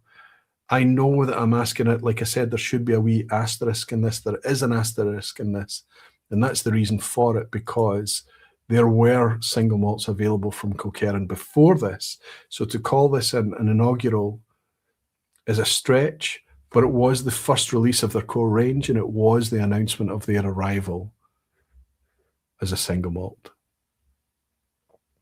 It's the vPub, and I get to do it. I do get to do it the way I want to do it, but I have to justify it. I have to, like I say, I have to stand up. I stand corrected, Aquavitae, says the One Glass Man. I had forgotten about Kilchoman 12. Sipping along now. Oh my God, what a gem. Warner, I'm so glad that you enjoy it, and thanks for drinking along with me. Kilchoman 12, I'm not sure it was bottled in 2016. I can absolutely guarantee you I was at the Good Spirits Company when it was the first time I'd seen the bottle, first time it was uncorked, and they poured it, shared it. It was available for sale that night, and I didn't buy it. I was at the tasting, and it was in late 2016, I think. Unless it was like January 2017. I feel like it was 2016, but I might be wrong, Peter. I'm now second guessing myself and maybe thinking you could be right there. Rick Johnson is saying, we US-based whiskey buyers are so jealous that you can buy whiskey through Amazon. A treat we are denied here. Actually, Rick, if I buy whiskey through Amazon, I've failed, or I've been duped, or I've been presented with something that I simply can't say no to. And I'm not trying to be judgmental or principled or an idiot, or I just don't want to come across. But I genuinely don't think Amazon is for convenience, and I use Amazon. I'm not going to lie. I would prefer not to use Amazon for whiskey. Whiskey Whistle Mark is in. Mark, how are you keeping, fella? Mark Kaufman, what a pleasure to welcome you in the vPub, buddy. How are you keeping? He's saying, as for Kilchoman, love, love, love it to pieces, but very expensive here. But you're back in Korea now, right? Jimmy Legg is saying, after touring Glengyle, I still don't understand why that simple setup produces this magical whiskey. I think it's got so much to do with that malt, that magical malt, those floor maltings, right? Adrian Hanna is saying, no justification required whatsoever. So we've got lots of agreement here tonight. Superb, Adrian. Harrow is saying, after tasting the work in progress batch 6 bourbon, I reserved a bottle of the 12 right away and waited until the release. Superb, which is exactly what it was designed to do. We know you're not principled, says Jimmy Legg. I tried to be, but I kind of fail. Listen, I've kept you all a long, long time tonight, and we've still got the quiz at the end to do. I'm going to go through it as quick as I possibly can. Thank you for hanging out with me. I don't do lists very, very often. I certainly don't do lists when it's as big as this. I got myself into a bit of a mess with it and ended up wanting to talk about far more than I felt I could get away with. But we've covered a lot of whiskey tonight. There's 33 brands, at least, maybe a wee bit more if you include things like the Edradour number 2 inaugural and things like that. We've covered a lot of whiskey brands tonight. So the vPub is 3 hours long, maybe more tonight. But consider how much we're able to cram in and hang out and have a wee glass at the same time while we do so. Thank you for your patience. Please consider staying for the quiz at the end, despite the fact it's tricky. Cheers. Andy Piers, good to see you, Andy. You're right. First 12-year-old was 2016. I feel like it was because it took me a long time to be able to get. So the Kilchoman 12 that we sipped the night before the first video went live were actually drinks by the dram from Master of Malt. They were tiny little 3CLs. And I think I bought about half a dozen of them because it was available and there weren't any full bottles available. But it came back into stock at one of the online retailers. And I was able to get a bottle pretty quickly after it. That's how my memory is. And Peter Lee's absolutely right. It was the tall, narrow, thin bottles back then. Fairnight Walker is saying, okay, kids, already eat their dinner. He's talking about his dogs. He's saying, take their medicine. I'm back and ready for the quiz at the end. Thank you for participating and hanging out with us for a tricky quiz at tonight. It's going to be tonight, buddy. Chris Pollack is saying, you should know by now, we just can't get enough of you talking about whiskey. Chris Pollack, you and I can be friends. I've got friends that are absolutely sick of my voice. Really, genuinely, they're fed up with me. But it's nice to have you guys hanging about. Listen, I spoke to Ollie last week about the quiz at the end, how that we have this kind of retention curve in YouTube where everybody comes in at the live stream and it cranks up and it takes about 15 or 20 minutes. Excuse me, for everybody to come in and get settled. You know, they get the notification on their phone or watch or whatever it is to remind them that the vPub started. So they go off and they sort out themselves. They get their dram poured or whatever. And eventually we get up to peak about 20, 25 minutes in. And then it's just a gentle kind of flat, then starts to decay curve towards the end. But you get to the end and I talk about the quiz at the end and there's just this bonk. Not interested in the quiz, out they go. And then it stays stable until the end. The people that enjoy the quiz are here. That's exactly the reason it's called the quiz at the end, because I only want it to be the people that enjoy a quiz that stay or hang around to the end. What I really love are the people who go, you know, I never fancied the quiz, and then I started kind of just hanging around because I had a dram to finish and I was playing along, and the more I played along, the more I got into it. Thank you for the indulgence. A wee bit like what it takes to understand what the vPub is about. It needs a wee bit of investment. And I thank you all for doing that very thing. If you are going to leave, please leave a wee thumbs up. Indulge me, indulge YouTube, and indulge the other people that are coming along behind you. Yes, but it's saying cheers for a great vPub tonight. Heading to bed, night all. Yes, but I didn't mean to draw attention to you specifically there. Thank you for joining us tonight, buddy, and enjoy your sleep. Andy Hills is saying butter first Kilchoman 12 from a Booth's supermarket in Keswick around 2018, I think, Aquavite. You've never looked back since, right, Andy? Gene Kelly saying here's where the feel-good part of the night comes to a crashing end. Bring on the ass hats and banana skins, Gene Kelly. Superb. Ben is saying, night all, sorry, can't stay for the quiz. Unfortunately, thanks, Aquavite. We'll have words on the Edradour placing. Me and Paul Main v. you. I'll take you on, as long as the discourse stays fair and objective. Aye, I know there'll be a few people out there that'll be a wee bit annoyed at the placing of Ardmurchan, Ardnahoe, and some others. No doubt. But if they're friends, they'll remain friends. Good luck, everyone. I do have the quiz here. I think I do have it ready to go. I think I'll remove this and I'll bring in the quiz at the end. Remember, it's always multiple choice. You're only playing against yourselves. If you want to lean on the crowd, if you want to use the lounge, if you're playing this live and let them help you answer things, that's great. I know that people start to enjoy the kind of comfort of that, and then they graduate towards the point where they blank out the lounge and they want to play against themselves. It starts off very, very easy, not all the time, and then gets gradually trickier towards the end. It's just here for fun, and even the ones that you get wrong, even the asshats and the banana skins, I hope you all learn something from it. Cheers. Good luck.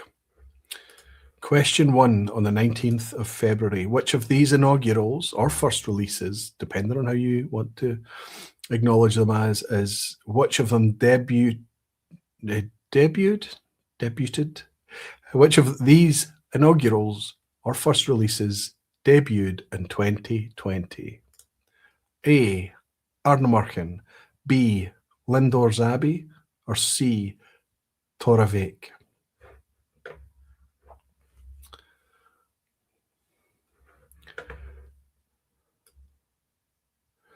One of the biggest criticisms I get is terrible thumbnails, not saying the word whiskey enough, not making it obvious what the content is about. I get that. I really do get that. And also the fact that I don't ask for support, subscribers, likes, all of that stuff.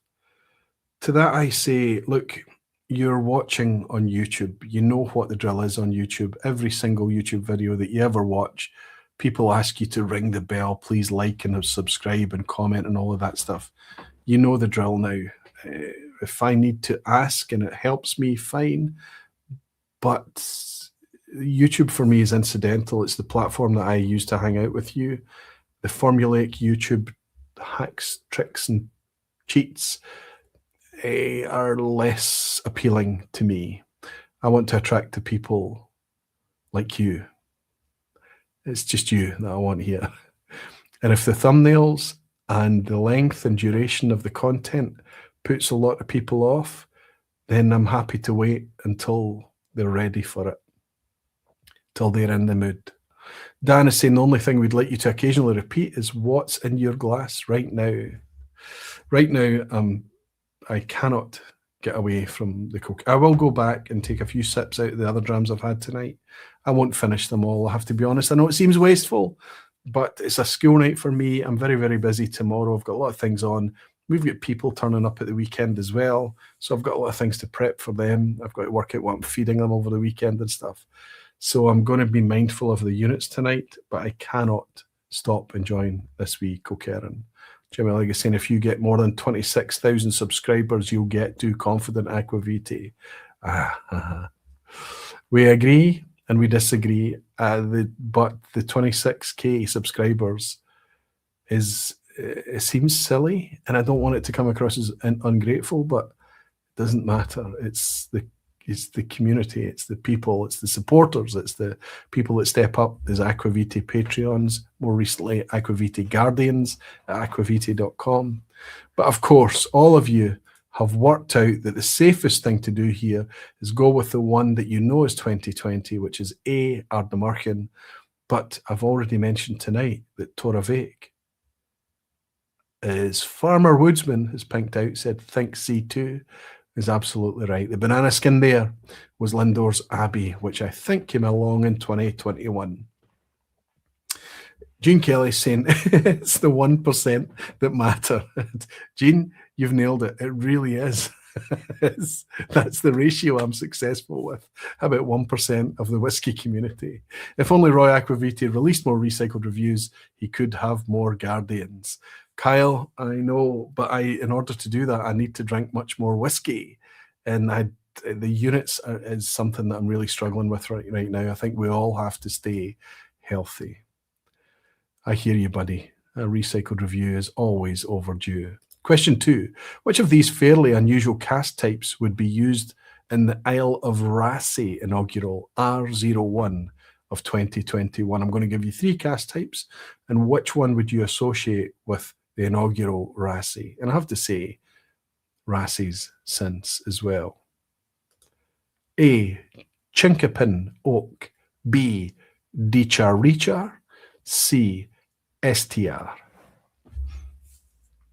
Now, I'm not saying that Raasay only use one of these, but something that has become synonymous with Raasay.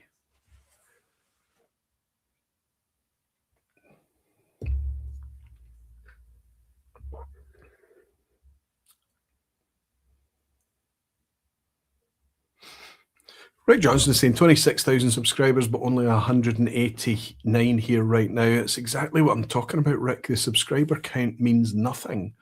I mean, I could spend the next 3 months doing Johnny Walker content, and I could smash 100,000 subscribers, get the wee silver YouTube button behind me and all of that stuff. But what have I done to the channel? I've completely trashed the tone, no, I want to do content that I love, that keeps me impassioned.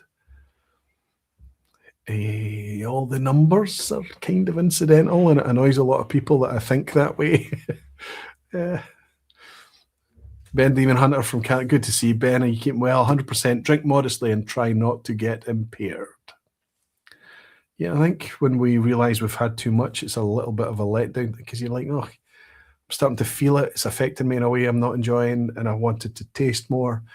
But there's always another time. There's always another day. Mike Molasses, good to see you, Mike. That would be the shitification path, Aquavitae. I agree with you. That's a death spiral. Kyle Taylor is saying, I'm only here because Aquavitae reviewed a 2020 Big Pete that I was considering buying. It's nice to have you, Kyle, whatever the reason brought you here. Gene Kelly's saying, as in almost always the case, Aquavitae, it's a case of quality over quantity. Aye. Except when you talk about the runtime of the vPub, it's very much... I hope there's still some quality there, but it's certainly quantity. Fairnight Walker is saying you can also make a loot videos about Chivas Regal Crystal Clear. Okay, I know, I'm tempted. And I've been tempted to do reaction videos to all the whisky AI videos that are coming out, the AI script, AI voiceover, AIO, all the whiskey stuff, because some of them are actually quite valuable and good. But the frustrating thing is, that 10 or 20% that they get wrong is misinformation, and it's starting to spread because it feeds itself. And so I want to do a reaction video, but I might never get around to that. Fairnight Walker is saying, you can also make, sorry, I picked that one up, Fairnight Walker. I should give you the answer to question 2 and say, of course, I'm talking about Chinkapin Oak. I couldn't hide that from any of you. You all know Rassi is synonymous with that. STR would probably say something like, I don't know, Wireworks would be a good one. Always a genuine pleasure and treat, Roy. It's about the people, says Ben. Friends, dare I even say, the rare person can be like family, like Jimmy Legg. I agree with you, except I think I love my family, but I like hanging out with Jimmy Legg a bit more than a lot of my family. And I've met Jimmy Legg a couple of times in real life, so I can say that genuinely.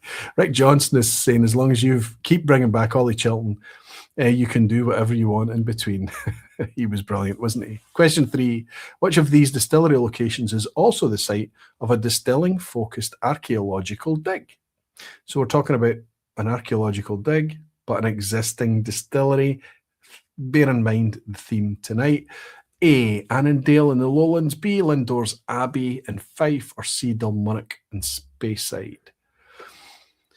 Which of these distillery locations is also the site of a distilling-focused archaeological dig? Adrian Hanna is saying 100% the right approach, Roy. Thank you, Adrian. Hopefully, will we get a chance to meet in Leith? I think you're coming to Leith. Cal Taylor is saying, agree. He's agreeing with Dan. He's saying, but if you cut the first floor off of that house, it ain't stable. Aquavitae needs some off-the-beaten-path reviews to draw in the geeks. Yeah, I have done a good job of surrounding myself with people that, and I think that most YouTube channels will do that anyway, the people that resonate, the people that are a bit like the content, a bit like the host. I'm happy, and I'm always mindful that if I go in too hard in any direction, I can make mistakes and get away with it, I think. Most not bad mistakes, hopefully. But yeah, I'm careful just to try and keep things nice. I don't like the way things change just for the sake of change. Fashion is wonderful and all of that, but you don't need to follow it. Peter Lee is saying, I'm going to Fife Festival this year. Heard the bus is epic. Hi, Peter. It's a disaster for me this year because my wife, she doesn't go away very often. I do. I go away regularly, as you know. But my wife has got, and it's not just a jolly for her, it's a legitimate kind of work thing. And I was holding out and holding out and holding out. I've had to let my space at Fife go. So, Peter, I know you'll love it. You'll enjoy it. It's a blast. Archaeological digs, distillery sites, Lindores Abbey, of course, the site of Lindores Abbey. They still occasionally dig that today. But Annandale also, if you go to Annandale, fantastic visitor centre experience at Annandale, great cafe as well. You'll see an open, what they believe to be, once upon a time, a stone still. Graham Fraser is saying, miss you at Fife, Roy. Graham, it's nice to have you in, buddy. I'll miss Fife this year. I love the kind of cosy, family-friendly, easy introduction back into the festival season that Fife is. It's a cracking festival. It's a beautiful, friendly festival. Party at Shea Duff then, says Andy Hills. No, but me playing dad. Jimmy Legacy and Aquavite, if not for our wives, where would we be? We'd be in the hospital or infirmary. Question 4. Which of these new distilleries founded in 2012 has already moved to a new and expanded site location with a visitor centre? So, despite being very young, founded in 2012, one of these distilleries has already moved on to a new, expanded, bigger site with a visitor centre. I'm talking about Wolfburn, right up at the top of the country. I'm talking about Eden Mill on the east of the country, or Isle of Rassay, away out there on the west of the country. Lots of 3 out of 3 so far. Good to see. I think this will be quite tricky. Lachlan Mackenzie's in. Good to see you, Lachlan. Nicholas J is here. Gabrielle Welding. Sharmila Suze. James Morgan.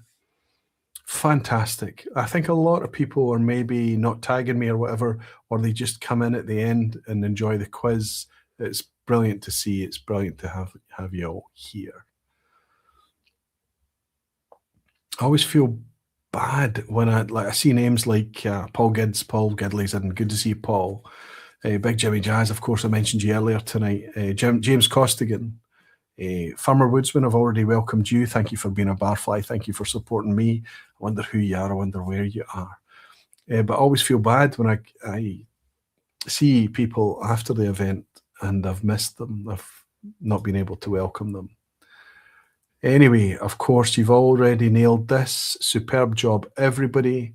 Eden Mill is a distillery that's already moved to a new site, upscaled with a visitor centre. Again, you heard me talking about Eden Mill earlier. I don't know if that's going to change things. Is it going to make it easier to connect with? Are the new kind of more sanity-focused releases indicative of what they're going to do going forward? We can just wait and see. Anyway, question 5 is always a picture question. So for the people listening to this podcast style, I apologise. I should maybe describe it, but it won't help you. I'm looking at a scene of a distillery, a very clean, fresh-looking distillery with a perfect roof. It's whitewashed, it's rendered in completely white, and the logo Glen Nairn is plastered across one side of it. It's got 2 pagoda roofs. And I'm going to ask you where this distillery that we're looking at is located. A, it's in Scotland. B, it's in Ireland. C, it's in Canada. Where is this Glen Nairn distillery, this mysterious distillery? Clearly, it looks to me like a very, very new distillery. Probably, arguably, right out of the wrapper in aesthetics.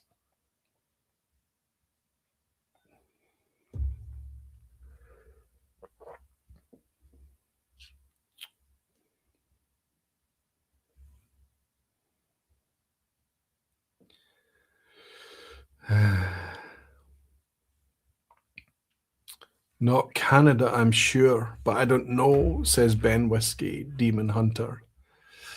I did a tour there only last month, says Graham Fraser. Of course you did, buddy. Of course you did. Okawame is in. Good to see Okawame. Guess and see. Sharmila Suze saying, I'll follow Graham Fraser. I think that's a good strategy, Sharmila. A good strategy. Lassie Osman is in. Good to see you, Lassie. Always a pleasure to have you. And here she is. Daisy Vleeland is in as well. Right then, Daisy's going with A along with Lassie. Nicholas J is going with A, Big Jimmy Jazz. Nick Poor, Papa Q, Sugar Kitty. All going with A along with Peter Lee, Mike Molasses, Farmer Woodsman, Hoyt, and Andy. James Costigan also going with A, suggesting it's Scotland. I've not been able to catch you out here. We are, of course, looking at Falkirk Distillery. Glennairn is not a legitimate real distillery. Glennairn is actually the fictitious distillery that's going to be the subject of an upcoming movie. I can't really tell you anything about the movie other than it's about whiskey. It's starring Brian Cox. I think it's due for release next couple of months or something like that. It's called Glenrothen. And yeah, it's going to be about the inheritance and the legacy, how we keep a distillery alive or whatever. Glennairn is the fictitious brand. It looks like a whiskey-themed thing. I'm keen to watch it, but I'm nervous it's going to be a bit naff.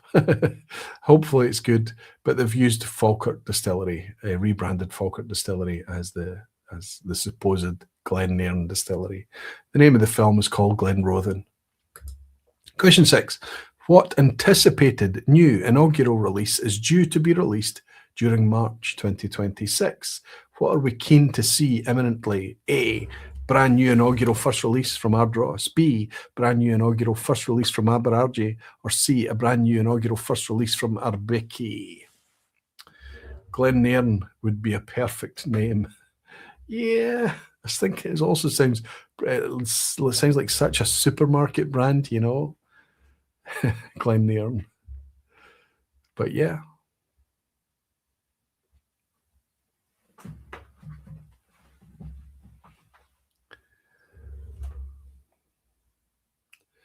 On the pronunciation thing, we just recorded a wee session. First Phil Whiskey and I, he was doing a focus piece on pronunciation of Scotch whisky distilleries to try and debunk some of the barriers over pronunciation and things like that, to admit to the distilleries that we often get wrong when we first come into whisky. You might remember one of my first ever videos on Aquaviti was how to pronounce. 2 of them, actually. We did 2 of them. Still very successful videos for the channel, but awful background music. I just so wish I could go back and change it. But first Phil will make a really good job of that, hopefully. And I'm hoping I was able to add something to that. I recall the list, says James Morgan. Okay. I can tell you, as mentioned earlier by Andy Pears and some others, that we are anticipating a new release from Aberargie. Actually, it's going to be a year or 2 earlier than I expected Aberargie to appear. It looks like it's going to appear at about 8 years old, which I think is nice that they've been able to do that. Obviously, it's Morrison Distillers, isn't it? No, it's not Morrison's Distillers.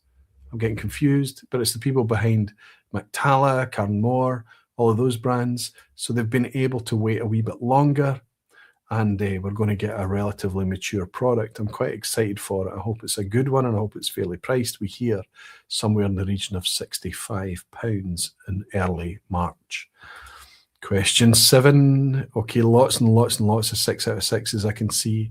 Question 7. Which of these distilleries could theoretically release a whiskey but have chosen not to yet? So we're looking for a new distillery that has legitimate whiskey in the warehouses but have yet to release an inaugural. A, Brora in the Northern Highlands, owned by Diageo. B, Dunphail. Dunphail is in the Highlands, isn't it? Highlands?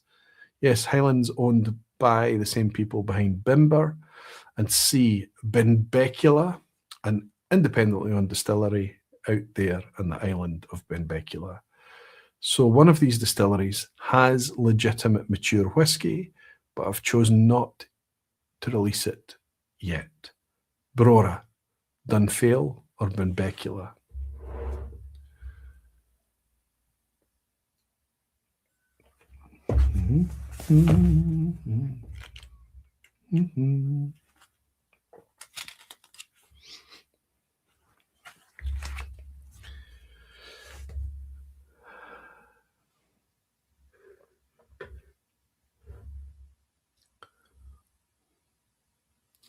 Dan is saying A, or is B just turned old enough? Neckpore is saying B. Daisy is saying B. Gabriel Welding is saying B. Fraser Ewing is saying A. Papa Q is saying A. Steve Atkins is saying C. Farmer Woodsman is saying C. Lassie Your Oatsman. Kyle Taylor is saying A. Lassie is saying C, sorry. Tony Nelson and Doomsifer. Doomsifer, that's a new name. It's nice to welcome you in, Doomsifer. Thanks for playing along at the quiz at the end. He's going for C. She's going for C. They're going for C. Gene Kelly's going for B. This is splitting the crowd. So we're already getting to the point where we're getting further on. It's going to get harder now, and this will split things. There's going to be some people slip on this banana skin here. I can tell you that Brora in 2026 will have 5-year-old whiskey. Can that be true? Is it 4-year-old whiskey? Let me check. Benbecula, no. 2024 they started the stills running, so they're only at best 2 years this year. But Brora, yeah, started running the stills in 2021. So 4 years just now, but at some point in 2026, Brora will already be 5 years old. Where does the time go? Absolutely painful, isn't it? Especially painful if you slipped up in that wee banana skin. There has been some attrition there, I know for sure. But Fraser Ewan got it, Paul Gidley got it, Whiskey Weekend Dram got it, Kyle Taylor got it. They're all still holding on to their 7 out of 7. Superb, well done, guys. Let's see if we can keep it going. Question 8, which of these new distilleries went for an old school approach with direct firing of their wash stills? Looking for direct fired wash stills. Tricky stuff. A, Dunphail, B, Cabrach, or C, Ardross. Rick Johnson is saying, I didn't want to achieve perfection this week anyway. 6 out of 7. Ah, bless you, big guy. Bless you. Thanks for the pragmatism. It's good to have you here playing along regardless. Hey, if you can make it 9, it's still a peach of a score, right? Tremendous stuff.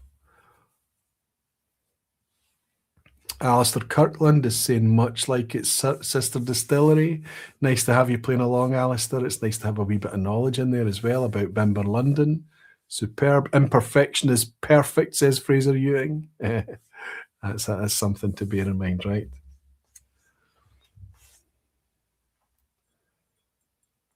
Fair is saying, I was expecting to see Kythe here. Well, Kythe, I'm yet to touch Kythe, see Kythe, do anything with Kythe.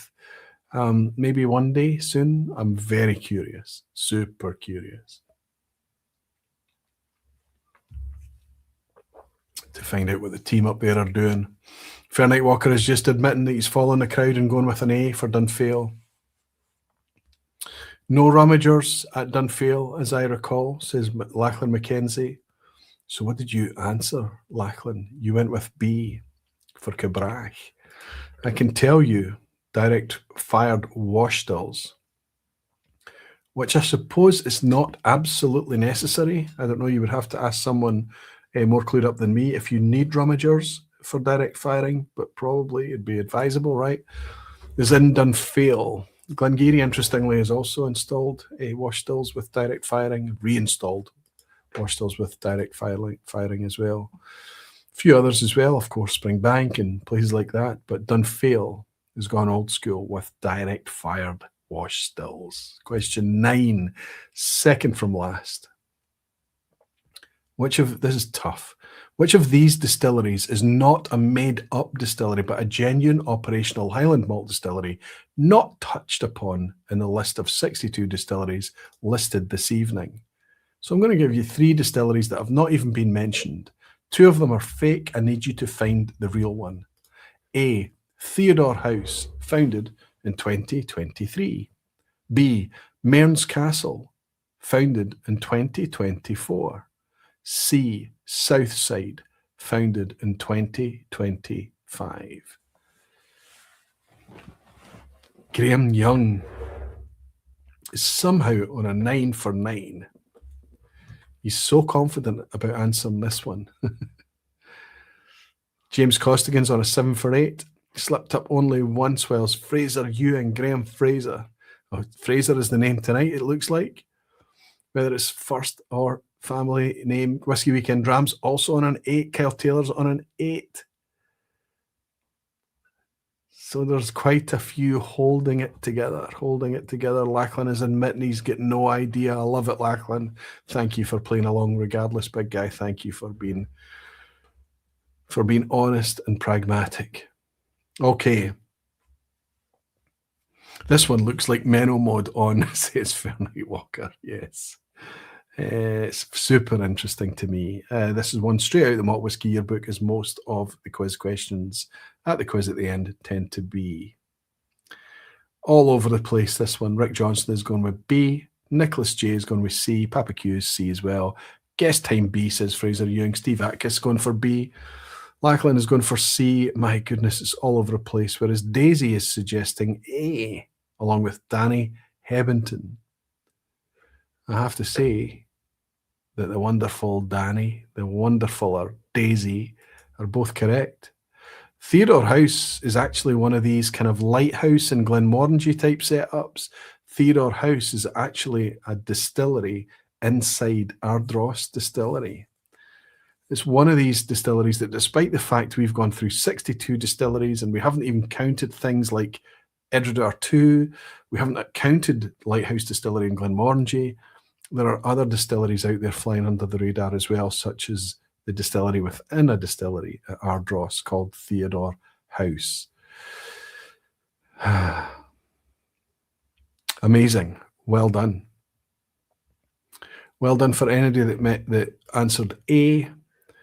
I don't know if there's attrition there with the guys who were looking at a full score. Have we got a 9 out of 9? Have we lost everyone as we go into the asshat at the end? The asshat is deliberately contrived difficulty. It's terrible. Steve Atkiss is saying, I've crashed out tonight on a 7 out of 9. Even if you don't get the asshat, a 7 out of 10 is not only a pass, it's a brilliant performance. Fraser Woodsman is on a 7. Okawami on a 7. Peter Lee's on an 8. Papa Q on a 6. Almost everybody I'm seeing on a pass mark. 8 out of 9 for Gabriel Welding. Randy Rice. Good to see Randy on an 8. Danny Hebington is saying obtuse. It's a good way to describe the ASAC question at the end. A distillery within a distillery, says Adrian Hanna. Yeah, absolutely. Absolutely. Jimmy Legg has been generous and sent out 10 Aquavita gift memberships. You superstar, Jimmy. That means that 10 people out there. Antab, Mr. Shelby, Siv McLean, Brent Stewart, Rasty, Raptors fan, Ben Stahl, my friend Ben Stahl. Ben, I miss you, big guy. I hope you're keeping well. Penzi Lad, Slippery Salmon 13, all have benefited from Jimmy's generosity and keep things ad-free. Okay, we go into the asshat at the end. Thank you for staying with me. As things stand in February of 2026, how many English whisky distilleries have been founded since 2000? All of tonight has been focused, of course, on Scotch new malt whisky distilleries since 2000. But how many English distilleries have been founded since that year? This is according to the Cooper King English Whisky Map of 2025, which gets updated every year around St. George's Day. So that's in early March. So we would be expecting a March update to this. But based on the 2025 numbers, I'm asking how many English whisky distilleries have been founded since 2000.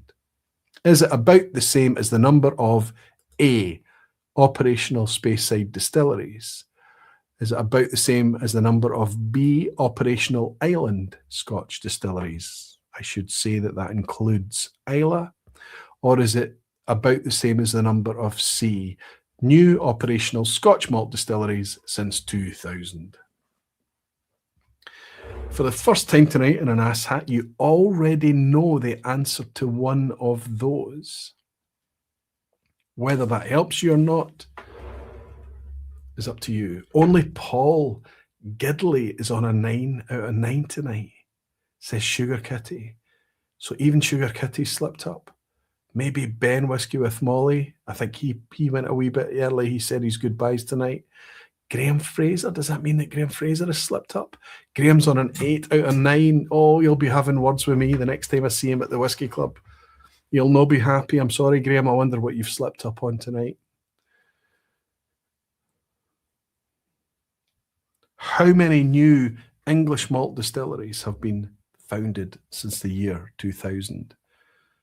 Does it equate to the same as the number of existing Speyside distilleries in Scotland, or existing island distilleries in Scotland, or does it equate to the same as the number of new operational Scotch malt distilleries in Scotland since 2000? About the same, but this isn't an exact number, but it's pretty close. I'm going to help you all tonight. I'm going to give you the answers. See if that helps you. You might want to change your mind. I can tell you that the number of operational Speyside distilleries in Scotland numbers somewhere in the order of 53. Operational island Scotch distilleries, somewhere in the order of 28. New operational Scotch malt distilleries since 2000, already shared it tonight, 62 is a minimum, but more than that, as we've already established.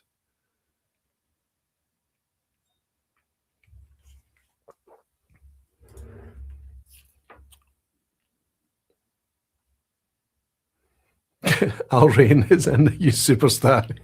He said it's... he's saying, I decided to turn off the chat tonight for the quiz, but I'm currently on 5 out of 9. I need the barflies. Oh, that's fantastic. It's just fantastic. So you tried to go cold, try and do it your own. But here's the thing, Al Rain. Not only have you made me laugh, that's brilliant, but you've got your pass mark on your own without the barflies. The job is done. Don't worry. Don't worry. Sticking with B, says Rick Johnson. Daisy is going with C. Peter Lee is going with C. Oh, it might be C, says Steve Atkiss. Switching to C, says Mike Molasses. Whisky Weekend Dram, Farmer Woodsman, and Danny Hebbington all going with B. But suddenly, there's a big movement towards C. There's a big movement towards C here. Paul Gibbs is saying staying with B for a maximum. And Hoyt is saying C then. Kyle Taylor. Paul, take a beat. Take a beat. Cooper King English Whisky Map of 2025 shocked me. It shocked me how busy the English have been building whisky distilleries. I can tell you, I'm waiting to see if we get it. And Alrain is celebrating being a member of the Barflies for 60 months. Another great vPub tonight. Thanks, Roy. It's nice to have you in. Thanks for taking it on. Thanks for challenging yourself against the quiz. Quickly picking A, says Okawami. I can put you all out your misery and tell you that it is over 60 single malt distilleries south of the border since the year 2000. Incredible. If you search out the Cooper King English Whisky Map, published in 2025, the latest edition, as we go live tonight, there's a new one due out imminently that'll probably only increase, right? There might have been some closures, you never know, but there are over 60, putting it on a par with the amount of Scotch malt distilleries. What's amazing about that is we're struggling to keep up with all of these brands and things of Scottish with the whiskey producers, right? That we've got all of these Irish, Welsh, English, European, Scandinavian. I mean, just everywhere you look, there's whiskey brands. There are whiskey brands. Adrian is saying amazing. I agree with you, Adrian. Well done. The tens of you exist tonight, says Danny Evington. I think I was right in my prediction. Unless you're picking this up on the replay and you've been able to manage a 10 out of 10, fantastic. It's an amazing achievement because I don't think there's anyone in live tonight that's managed a 10 out of 10 tonight. I don't think so. Steve Atkiss, I made an 8 out of 10 and happy with that tonight. A tough quiz. I did hint on it being tricky tonight. I knew it was going to be tricky, but I hope it was still fun and I hope you learned something.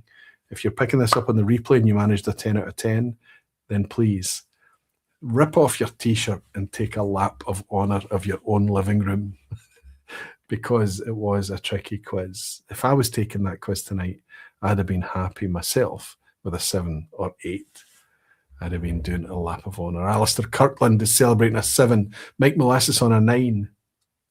The Neck Pour on a 6. Graham Young, good to see you in, Graham. I'm just picking you up. I did see that you were in earlier tonight. It's always a pleasure, buddy. Cheers, and see many of you all soon. I'm looking forward to it, Graham. Can't wait. The fun is due to start imminently. Kel Taylor is saying, and that's why Aquavitae always says the best thing to guarantee good Scotch is good English whiskey. That's right. The best thing to preserve good Scottish whiskey is good English whiskey. And I'll call it a day, says Petehead, and hit the sack. Thank you, Frank, for staying with us. It's always thanks as always for organised Aquavitae saying. And to all of you, see you next time, Slanchiva. Thank you, Frank. Thank you, Big Guy. I'll see you soon. Jimmy Leggy saying my T-shirt was off long ago. Ah, dear. I don't want to be thinking. Hoyt is saying the chimp and I tied tonight. Great educational vPub tonight, Roy. Sound was 100% okay, Hoyt. So less. I've turned down the gain a little bit. I've changed the way the microphone is mounted ever so slightly. I've got an upgraded mount on top. All of it is hopefully improving things a bit. Dan is saying, thanks for the vPub Aquavitae and all you lovely barflies. It's been fun in the chat. Thank you, Dan. Chris Pollack is saying Aquavitae. Thank you, Roy, for another great session of the vPub. See you next time. Mike Molasses saying great vPub as usual, Aquavitae. And you even picked the best distillery, so icing on the cake. Thank you. It was obviously a popular choice. Andy Ailsa is saying thanks again for a fab vPub. Cheers and good night from the entire peninsula. Al Rain has bought me another dram. You're being far too generous, Al. It's wonderful to have you in, buddy. And he's saying, Slancha, I'll raise a wee glass of this Roseisle and I'll say Slancha right back at you. Cheers, Al Rain. Fairnight Walker is saying great vPub. It's always a pleasure to share with you all. Love the theme, love the talk, love the celebrate the knowledge. Cheers. It's wonderful to have you in. It really is. Good night, good rest. Thank you, Fairnight Walker. Hoyt is saying brilliant. Graham Fraser is saying 9 out of 10. I'm happy with that. I'm happy that you're happy, Graham. You're going to give me a round for the one you got wrong. Daisy and Annelle saying thanks for another great vPub, Roy. Good night, everyone. Till next time, have a brilliant Friday and a brilliant weekend. Daisy, I'll see you soon. I think you're coming to Leith, aren't you? Rick Johnson is saying Ivanhoe selection aside. I'm not going to live that one down. I'm thinking of Ben. I'm thinking of Per. I'm thinking of Paul Main. I'm thinking of Andrew and Scott. I'm thinking of them all. Look, I'll have to deal with it. If you're my friends, you'll stay my friends, right? Whiskey Weekend Ram is saying sleep well and great to stay for the end. Thank you, Harrow. And the Neck Pour is saying sod the quiz. Cracking vPub. Thanks. I'm going to do what I always do, raise a wee glass, and always appreciate you and love the fact that I can hang out here on a Thursday night with all of you and thoroughly enjoy it. If I can bring any value to you, that is a bonus. I'll raise this wee glass to remind you all that you're very much appreciated, very dearly loved, and I look forward to seeing you next week. Until then, Slanchiva. Cheers.